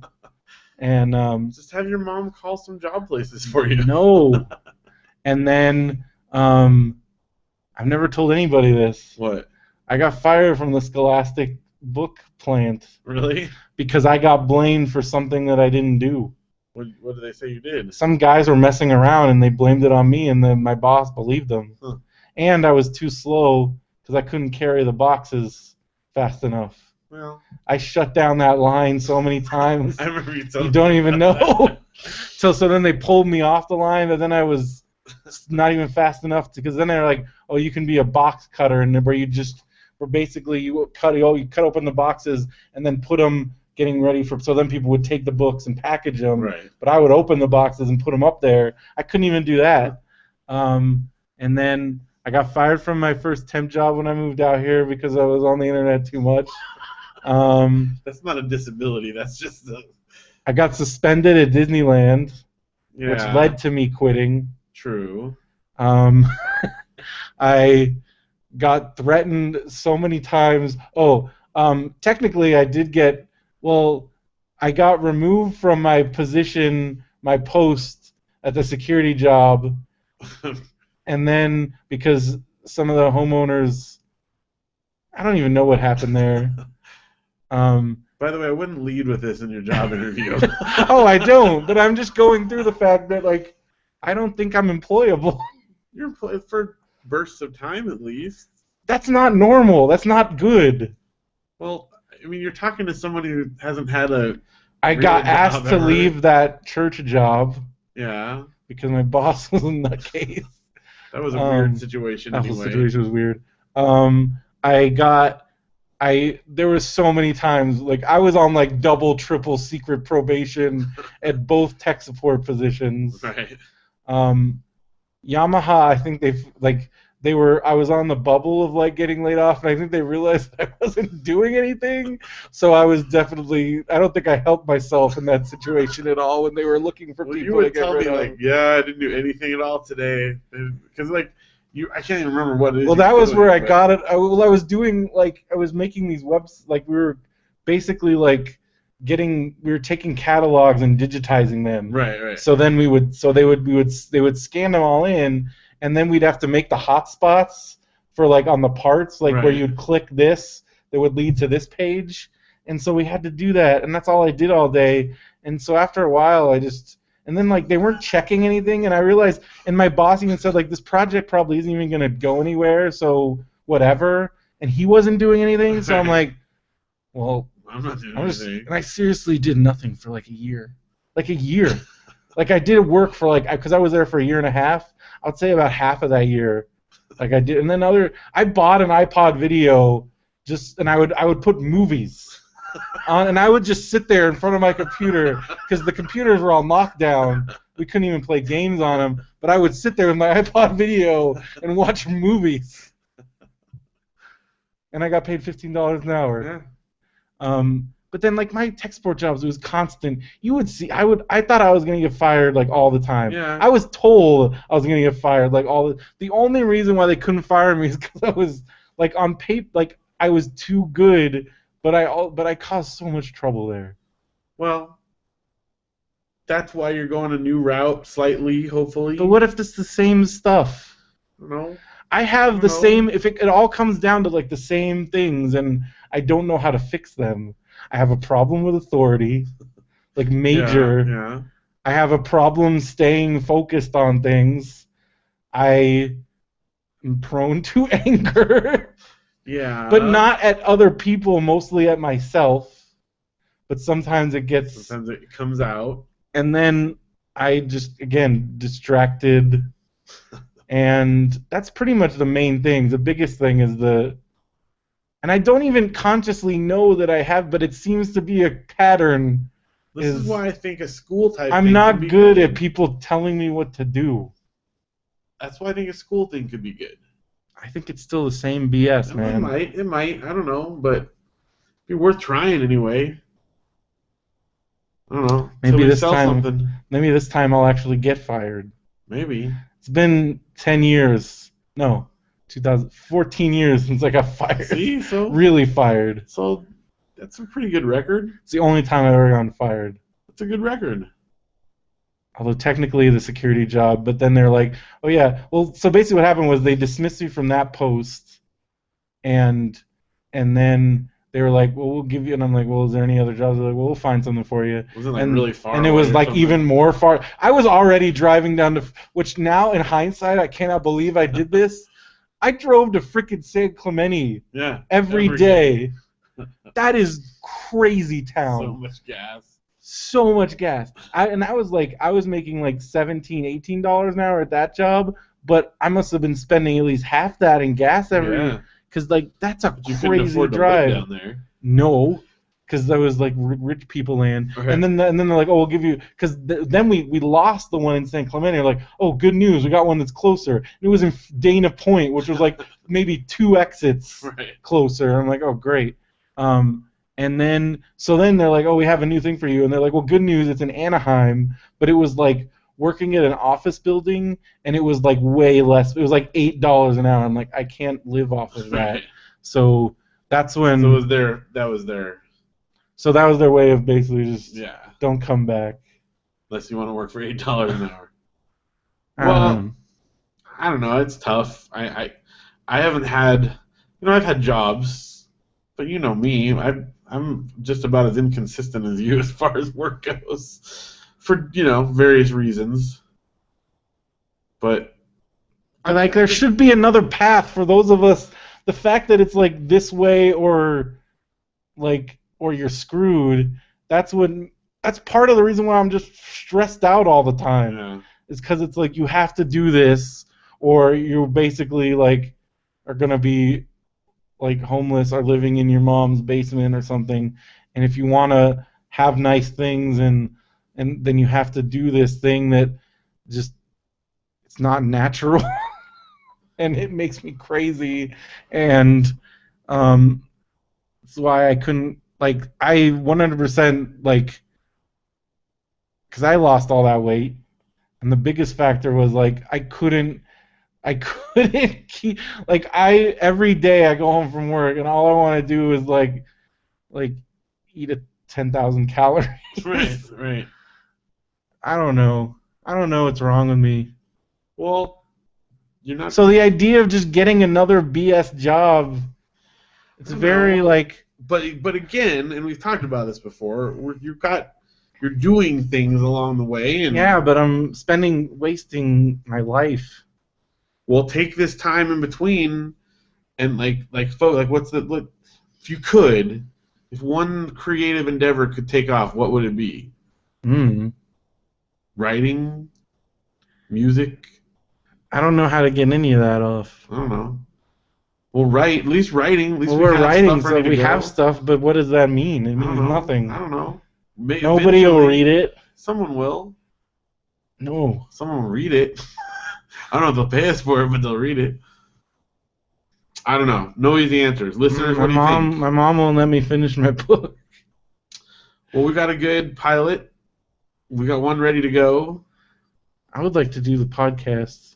Well, I'd like to do the podcast and like write things. For a while, I like dreamed of like doing, like, if you look at the old BrendoMan.com, like I was writing like 8 things a day. Yeah. But like I don't do that anymore, just because I don't have any desire to do it anymore. But also because, like, I don't know, I don't get any joy out of it anymore. I used to, Because now, like, blogging to me is, like, toxic. What about just writing? I mean, just do, like, a daily writing thing. That was my memoir, and then my mom wouldn't let me do it anymore. I'll pick a new one. I don't know what else to write about. I feel like that's the big thing that has to come out of me before I can do anything, and now I can't get it out. Maybe I should just write it and put it away. There you go. It's pretty much done. Just finish that. I don't know. But it's just frustrating that my mom, like, basically said, like, she seriously said that if I ever publish this or show it to anybody, she's, like, basically going to disown me, and it would make her so upset and hurt her so much that it would just wreck her. And I'm like, how do you deal with that when, like, but this change is the names to protect the innocent. But it's my life. It's all true. And that's the other thing that bothered me, because I'm like, you're the hero of the story, really. But there is bad stuff. But I'm like, we're not perfect. No. And the good outweighs the bad, and we can't have the good without the bad. It's what made us into who we are. And, like, would you really want to... I mean, I don't know. It's a weird question to ask my mom, but, like, would you really... I mean, I'm sure, I guess she would want some of those years back, but, like, if it meant you being a totally different person, like, I don't know. Like, I think about that a lot. So, like, I don't know, but, like, it's just a little frustrating. Sorry if you're listening to this, Mom, but it's frustrating. I don't know. We'll have to discuss it some more. Yeah.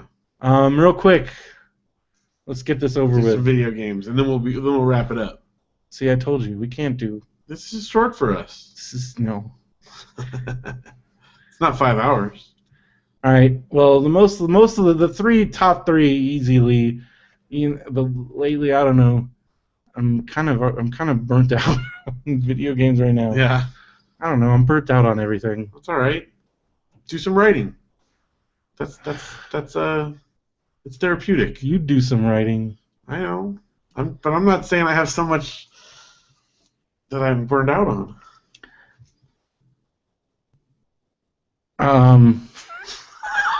What were we talking about? What are you playing on video games? Oh yeah.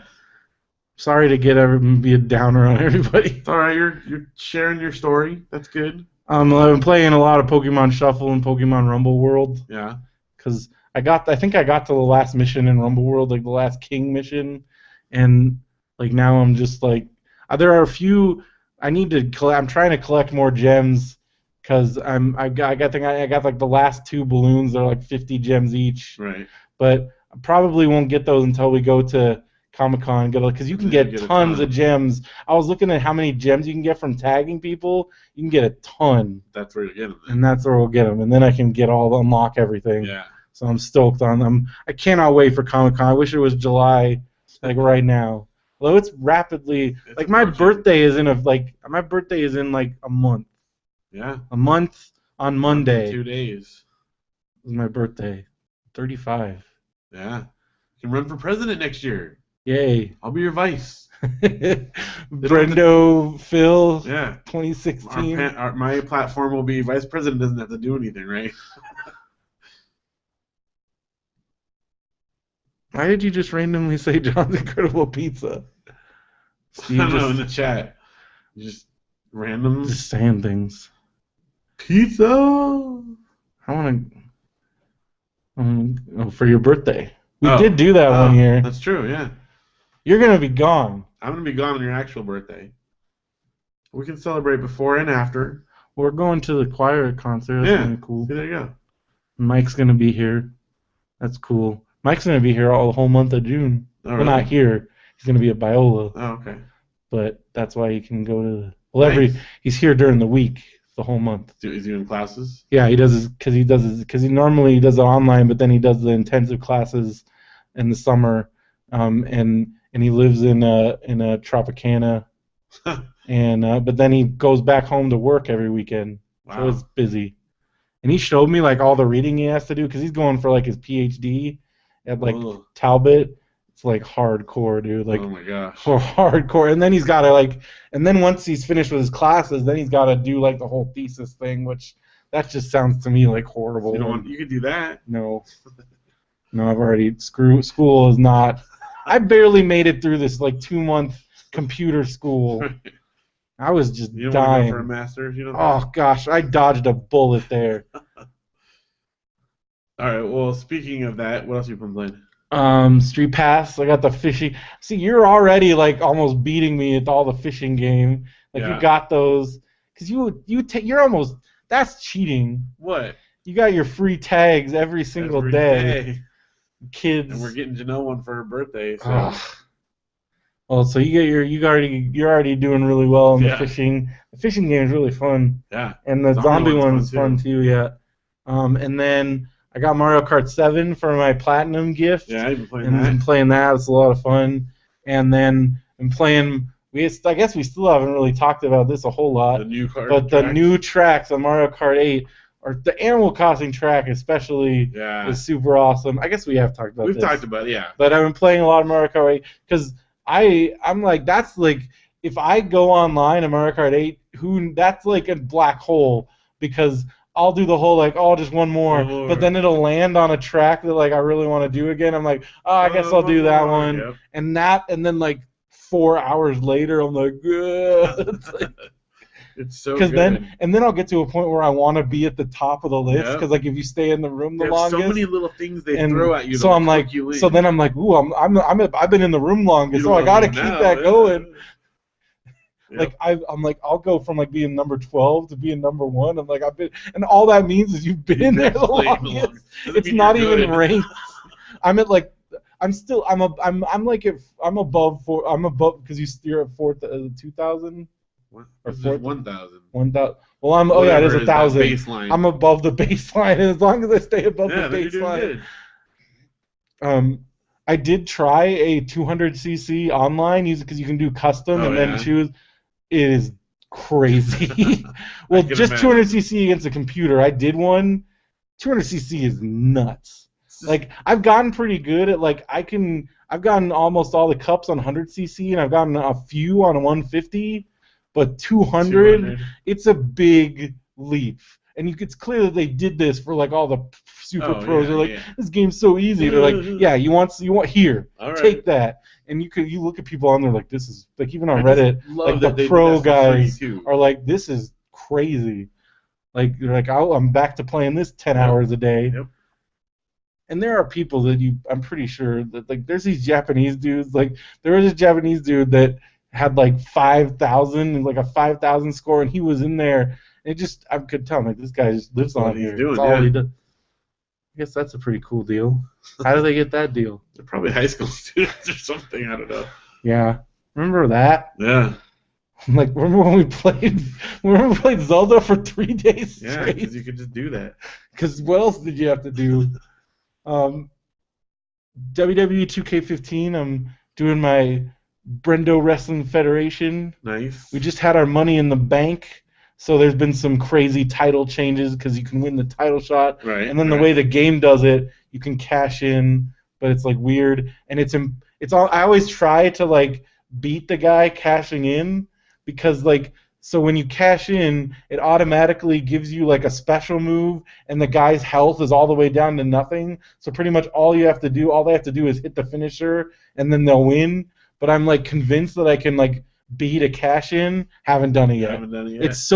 It's like even more cheap than real life. Like it's impossible to stop a cash in. So that's why Big Show is the WWF champion right now. Nice. It's a little frustrating. Oh. He beat Brock Lesnar. And Brendo, see, because I have I keep the Raw brand, but then I have my Brendo Wrestling Federation. Right. And right now, thanks to Money in the Bank, Dean Ambrose is a champion, but that's cool because he's cool. Right now that Daniel Bryan's on the shelf, and some of the other guys that I liked aren't quite doing anything. He's probably my favorite wrestler. And I'm excited because he's wrestling on Sunday, even though I don't think he's going to win the title. But I could talk about wrestling forever, so we probably shouldn't do that. But speaking of wrestling, PlayStation Plus, the free game this month was Guacamelee. Oh, yeah. And I played it a little bit on Steam, but now I've been playing a lot. It's really fun. So good, right? It's so fun. It's like total Metroid type. Metroidvania. But there's lots of cool exploration and like little fun jokes. And a lot of like wrestling stuff, which is cool. And like lucha, I've been watching a lot of Lucha Libre lately, and so it's been pretty awesome. Like to the point where I think I came really close at at a WrestleMania weekend, but I didn't have enough money. But I really want a lucha mask. Like I had one in high school, but it's hard to find ones that are big enough. But at the wrestling, like at WrestleCon, they had big guy ones. I think I really want one, and now I got to decide if I want like an original one or if I want like a replica of a famous mask. Get a strong bad one. That would be pretty cool. There's a strong bad Easter egg. For a while, yeah, I saw. For a while, I kind of wanted just a classic El Santo mask, but now I kind of want like a cooler, like I don't know, like a Japanese style one maybe or something. I don't know, but I kind of want a lucha mask. But then I'm like, well, and then wear that at like Comic-Con or something. Well, you know, once we get to the point where we can't walk the floor because of our fame anymore, you know. Yeah. Well, have you seen like those pictures? And I'm pretty sure that I did see him of Harry Potter. Daniel Radcliffe is like he did a couple different cosplays, but I'm pretty sure I saw Daniel Radcliffe Spider-Man. Like I didn't know it was him, but looking back, like I'm like, well, because it was last year. Well, we saw someone else too. Well, did you see Jamie doing his thing? Because you saw the video. Yes. But did you see him just doing the? Because he would just say yes, or what did he say? He said hi to people, but he never stopped. So people would be like. And he would just be like, sure. Or okay. And he'd say okay. He just said okay to everybody, but he never actually stopped. Like, will you take a picture with me? And he'd say okay, but he'd just keep walking. And they're like, what? And I remember you said you saw him doing that. I can't remember. I know that we saw someone that was in costume or on the floor. I feel like it was him, but now I can't remember. But I remember seeing that Spider-Man and then finding out it was Daniel Radcliffe. I'm like, that's kind of nuts. Super cool. My favorite random celebrity encounter, you were there for this, was when we saw Martin Starr, and I'm like, Martin Starr, and he's like, that's me, and then he just kept going. And I'm like, that was good. Because you had nothing to say. You're just like, what's up? He was like, that's me. Well, and then it was really weird because I'm like, I think he knows Josh. And then we saw it, because he was talking to Josh Forbes. Yeah. And then we saw Josh Forbes, and then we talked to Josh Forbes for a while. But at that point, you already scared him away. I don't know. That was the same year that I scared him. Were you there with Posehn when I'm like, hey, yeah. Because wasn't Matt Benson there too? Yeah. And then who else did we see? Well, I don't think you were there. We saw Putty. Yeah. He was like with some girls, and he clearly gave us a like, come on guys, just like be cool, because he was with some ladies. Matthew's favorite story, at least he told me that one of his favorite stories of going to Comic-Con with us is watching you, and you're all cool and you talk to people. And I start freaking out. Well, then we walked by, and I can't remember who it was, but some wrestler, and you're like, blah blah blah, this is Comic-Con. And you're like, oh, and you like turned and started walking towards him, and I can't remember who it was, but you shouted his name out, and Matthew's like, what's wrong with him? And I'm like, I think it's like a wrestler that he knows, and you have to hear the story from him, but you just totally freaked and just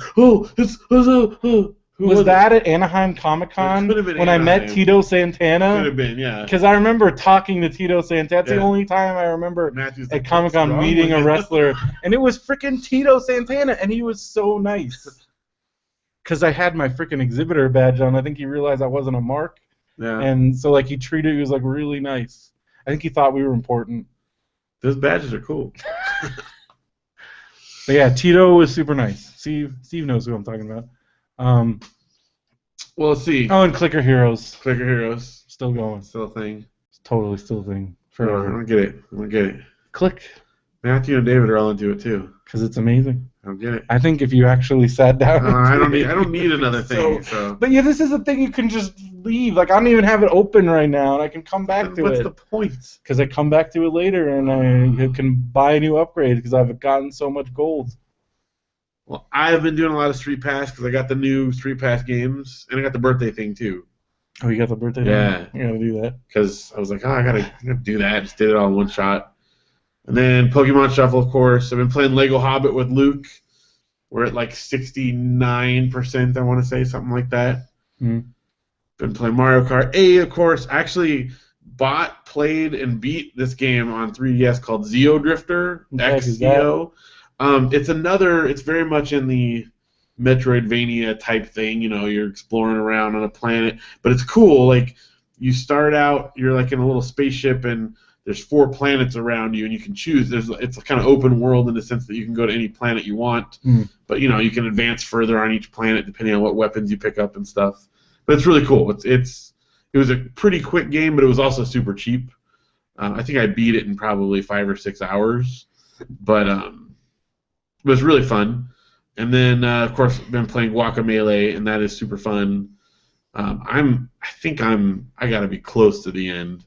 Because I filled up all the little power things but one. Did you notice too when you get a power up what the thing is? Oh, it's a Chuzo statue instead of a Chozo. Wait, what? In Guacamelee. Oh, when you get a new power up, have you not gotten a power up yet? I guess not. Okay, in Metroid they have the little statues that hold whatever power up you have. You've played Metroid before.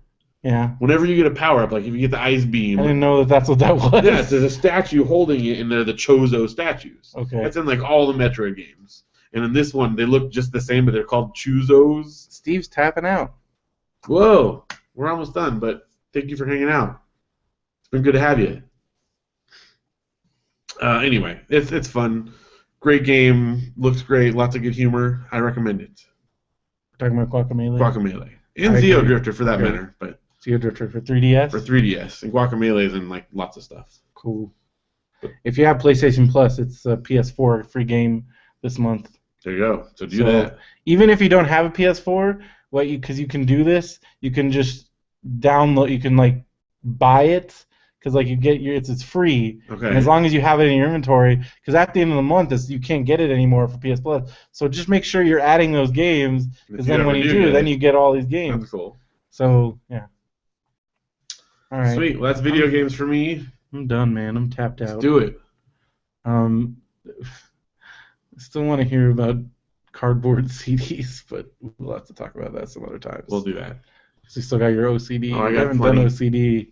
We got other good stuff, but this is good. This is kind of a palate cleanser, if you will, after the 5-hour episode. Still 2 hours and 21 minutes. But that's standard for us. That's normal. I guess you're right. I mean, like, that's pretty normal. That's You Made It Weird length. Yeah. I think people, by this point, if someone doesn't want to listen to a show that's over an hour, they've stopped listening. Do you think if we did an hour show, we'd have like 1,000 listeners?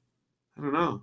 Or maybe we wouldn't. Maybe that's what people like. Maybe we'd have no listeners. Maybe we should do like two feeds and have one. Maybe we should do whatever the heck we want to do. That is pretty much what we do. Because the moment we start thinking, I feel like the moment you start doing that, like you're done. It's over. Yeah. Because like then when people start off by doing that, I feel like I'm like, you're never gonna. Because first of all, if you're doing a podcast not because you want to do it, because you think you're gonna get famous or you're gonna make money, you're already You're lost. Yeah. It's over. Yep. Because you're gonna do like 3 episodes and you're done. Yeah. So like, because I can't tell you how many hours we spent doing this, and if we didn't love doing it, we would have been done a long time ago. Yeah. Because it's a lot of time. Yeah.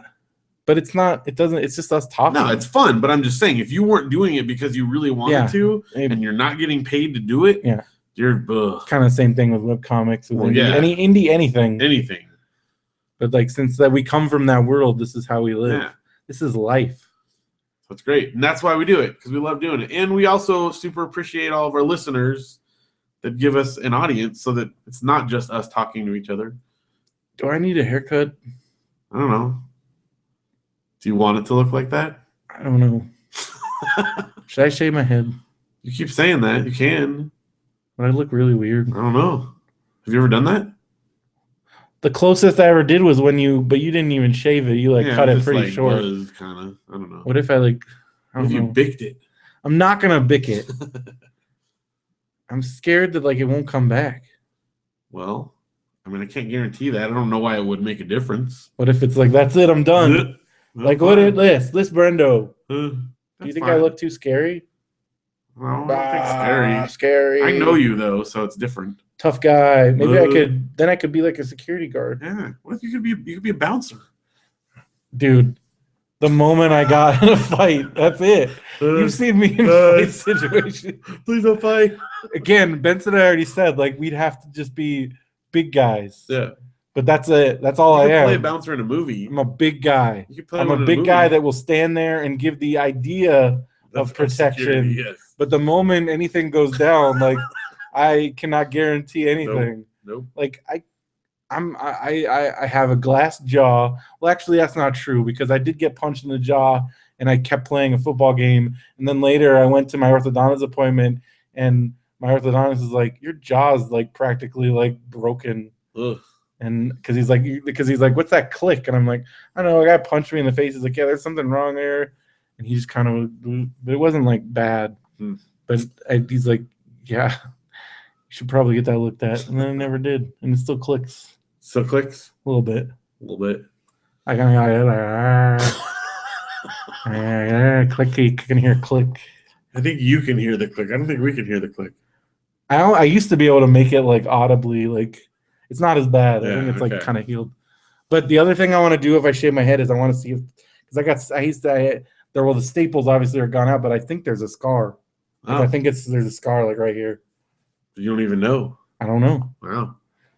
It's like head archaeology. Vince McMahon has like a gnarly scar on his head from like a chair from like multiple like wrestlers, like when they shave their head. Some of them, like I found out, I totally didn't realize this. Like Dean Ambrose, he's like a fit guy, but he doesn't take his shirt off ever.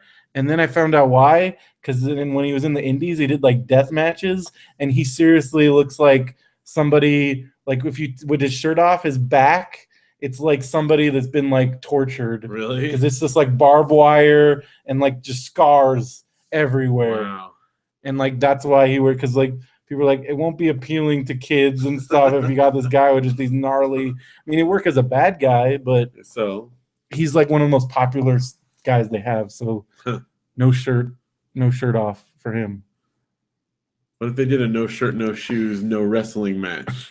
Wrestling? Would they all have to wear like suit and tie kind of thing? Well, they've done things. Black tie. They've had evening gown matches.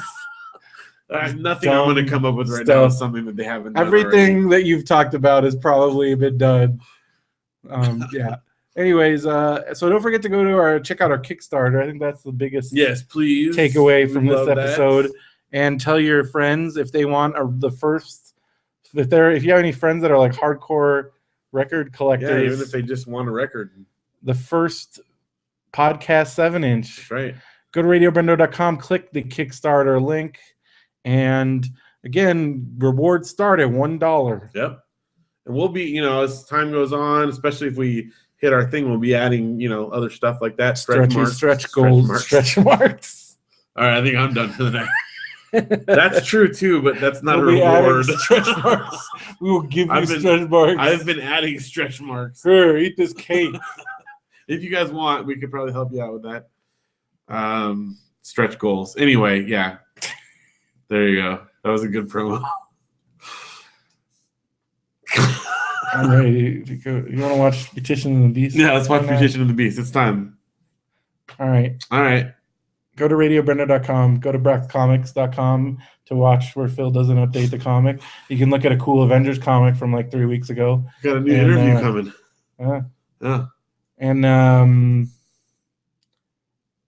BenviewNetwork.com. Yes. For all the Benview Network shows. Yep. Thank you guys for listening. Thank you for the supporters that have already backed us. We appreciate it. And for those of you that are going to, we appreciate that as well. If you're on the bubble and you have questions or have suggestions, send us a message. Let us know. We're always listening. That's right. Not in the freaky, weird way. And we'll read your message kind of way. That Sting song's kind of weird. What? I'll be watching you. Like we're not like that. No, not in a Sting that's like song way. Well, that's a Police song, I guess. Yeah. But that's like a stalker anthem. Every step you take, I'll be watching you. Don't think you can get away. Can't you see you belong to me? Like, wow, I never creepy stuff. You never thought about it that way? No, I just thought it was that's like the first. Even as a kid, I'm like, this is weird. Is that like what it's about? Well, I think it's trying to be romantic, but when you actually listen to the word, it's like super creepy. Don't think you can do anything without Pretty me. much. Wow, I've never thought of that song in that way. Wow. Okay. Just always thought it was romantic because he's watching her. Watching her all the time? All the time, whether she likes it or really not. Weird. It's inappropriate. Wow. Well, that's like we were talking about this new Nick Jonas song on Popsicles, and I might have been for a movie about a stalker. I'm not sure. I'll have to look that up. Ooh, that's interesting. But we were talking about this new Nick Jonas song where it's basically like he's treating this girl like his property. I'm like, hasn't anybody learned that like this isn't cool? But like it's the #1 song, but it's like I get so jealous, girl, even when you're like you're my girl. Like just I'm like it's very aggressive.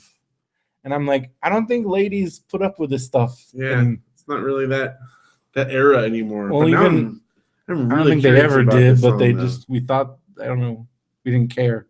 Now we kind of we try to care, but it's still out there. It's still there. We try to care, but it's still there. Sorry, ladies.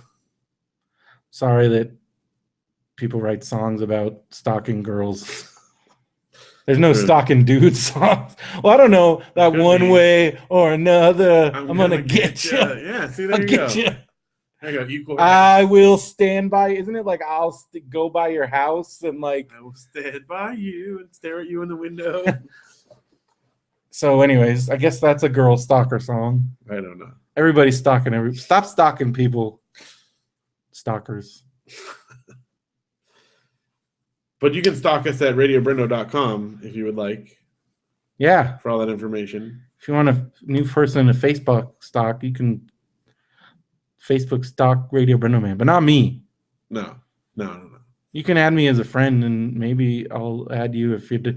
Well, like, don't be like a person.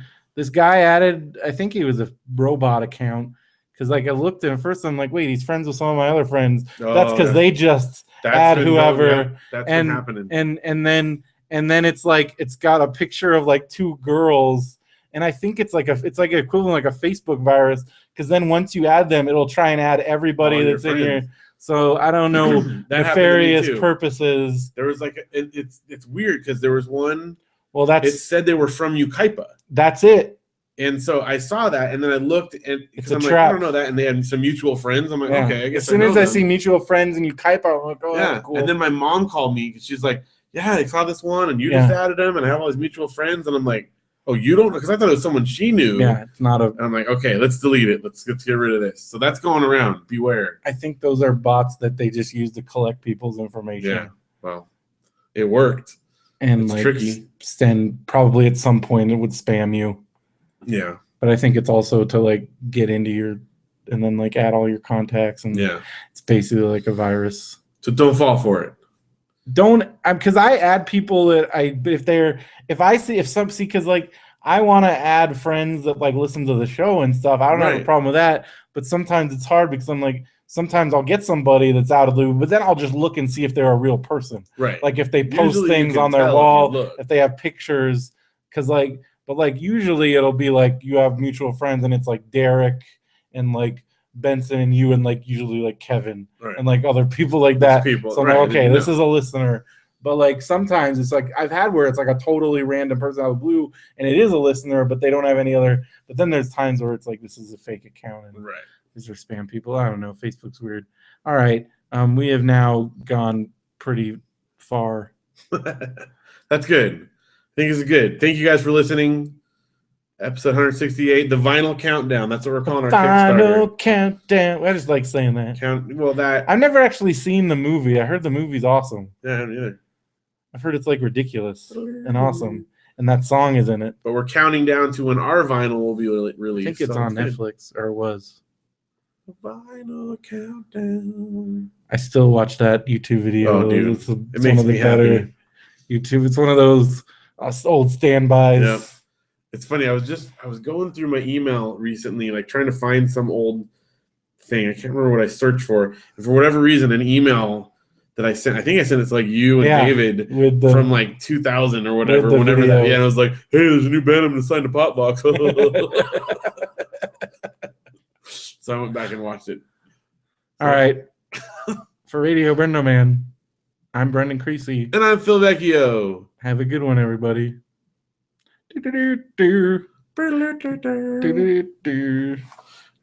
That was when Daniel Bryan was an indie wrestler. That was his entrance music, and it was just, it's the ultimate, like, you're so pumped up. It is. And like he would get to the ring, and by the time he even like got, people were just going nuts. Like people were like, yes, yes. And then of course it's wonderful use in the world of Arrested Development. Well, that's how I always think of it. Yeah. Stretching. Thanks for hanging out in the chat. Yep. Thanks, everybody.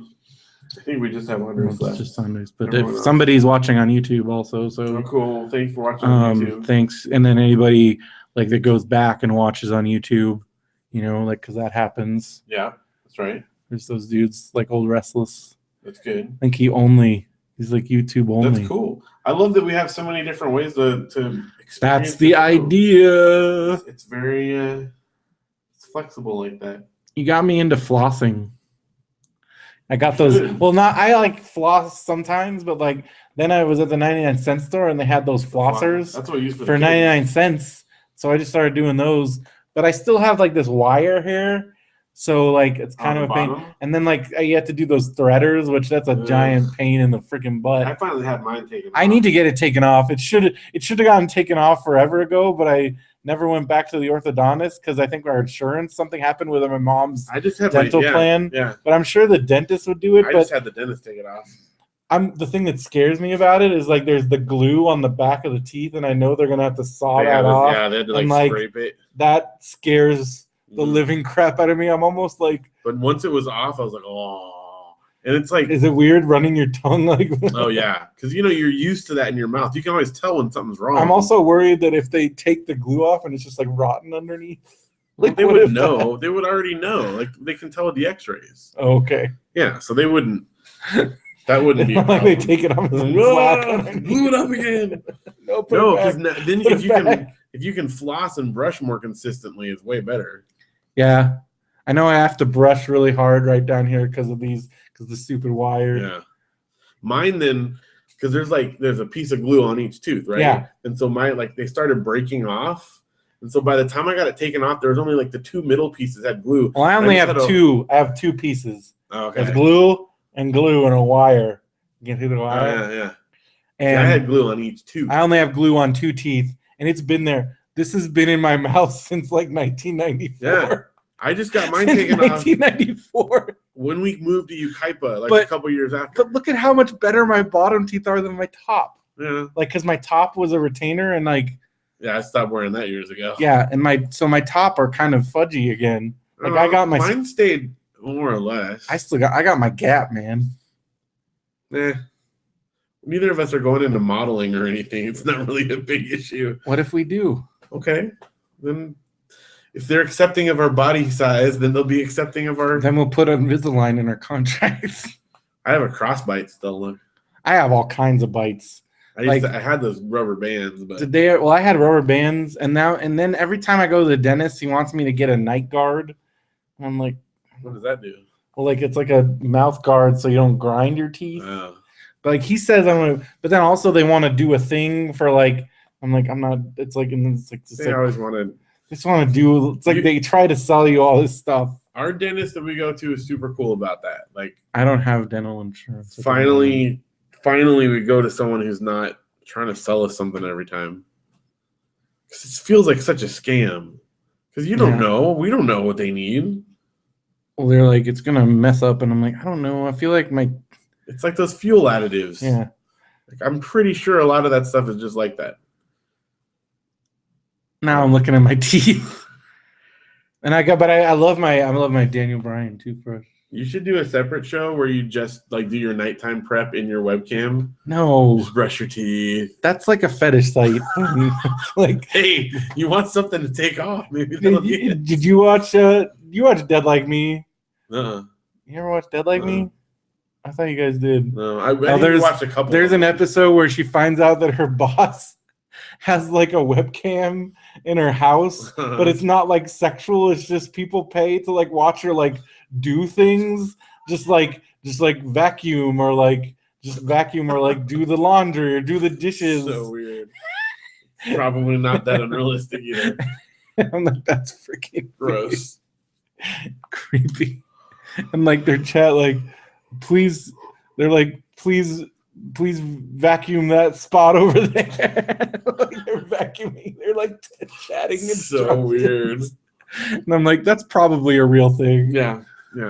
Like I could probably like, that's like a voyeur thing. I think like just it doesn't even have to be sexual for like true voyeurs Just to watch. like just to watch people doing Rear anything. Window. Yeah. Yeah. That's so weird. And on that note, YouTube. We're talking about weird stuff. All right, good night, YouTube. See you Good night, later. Thanks for Andres. watching. Thank you. All right.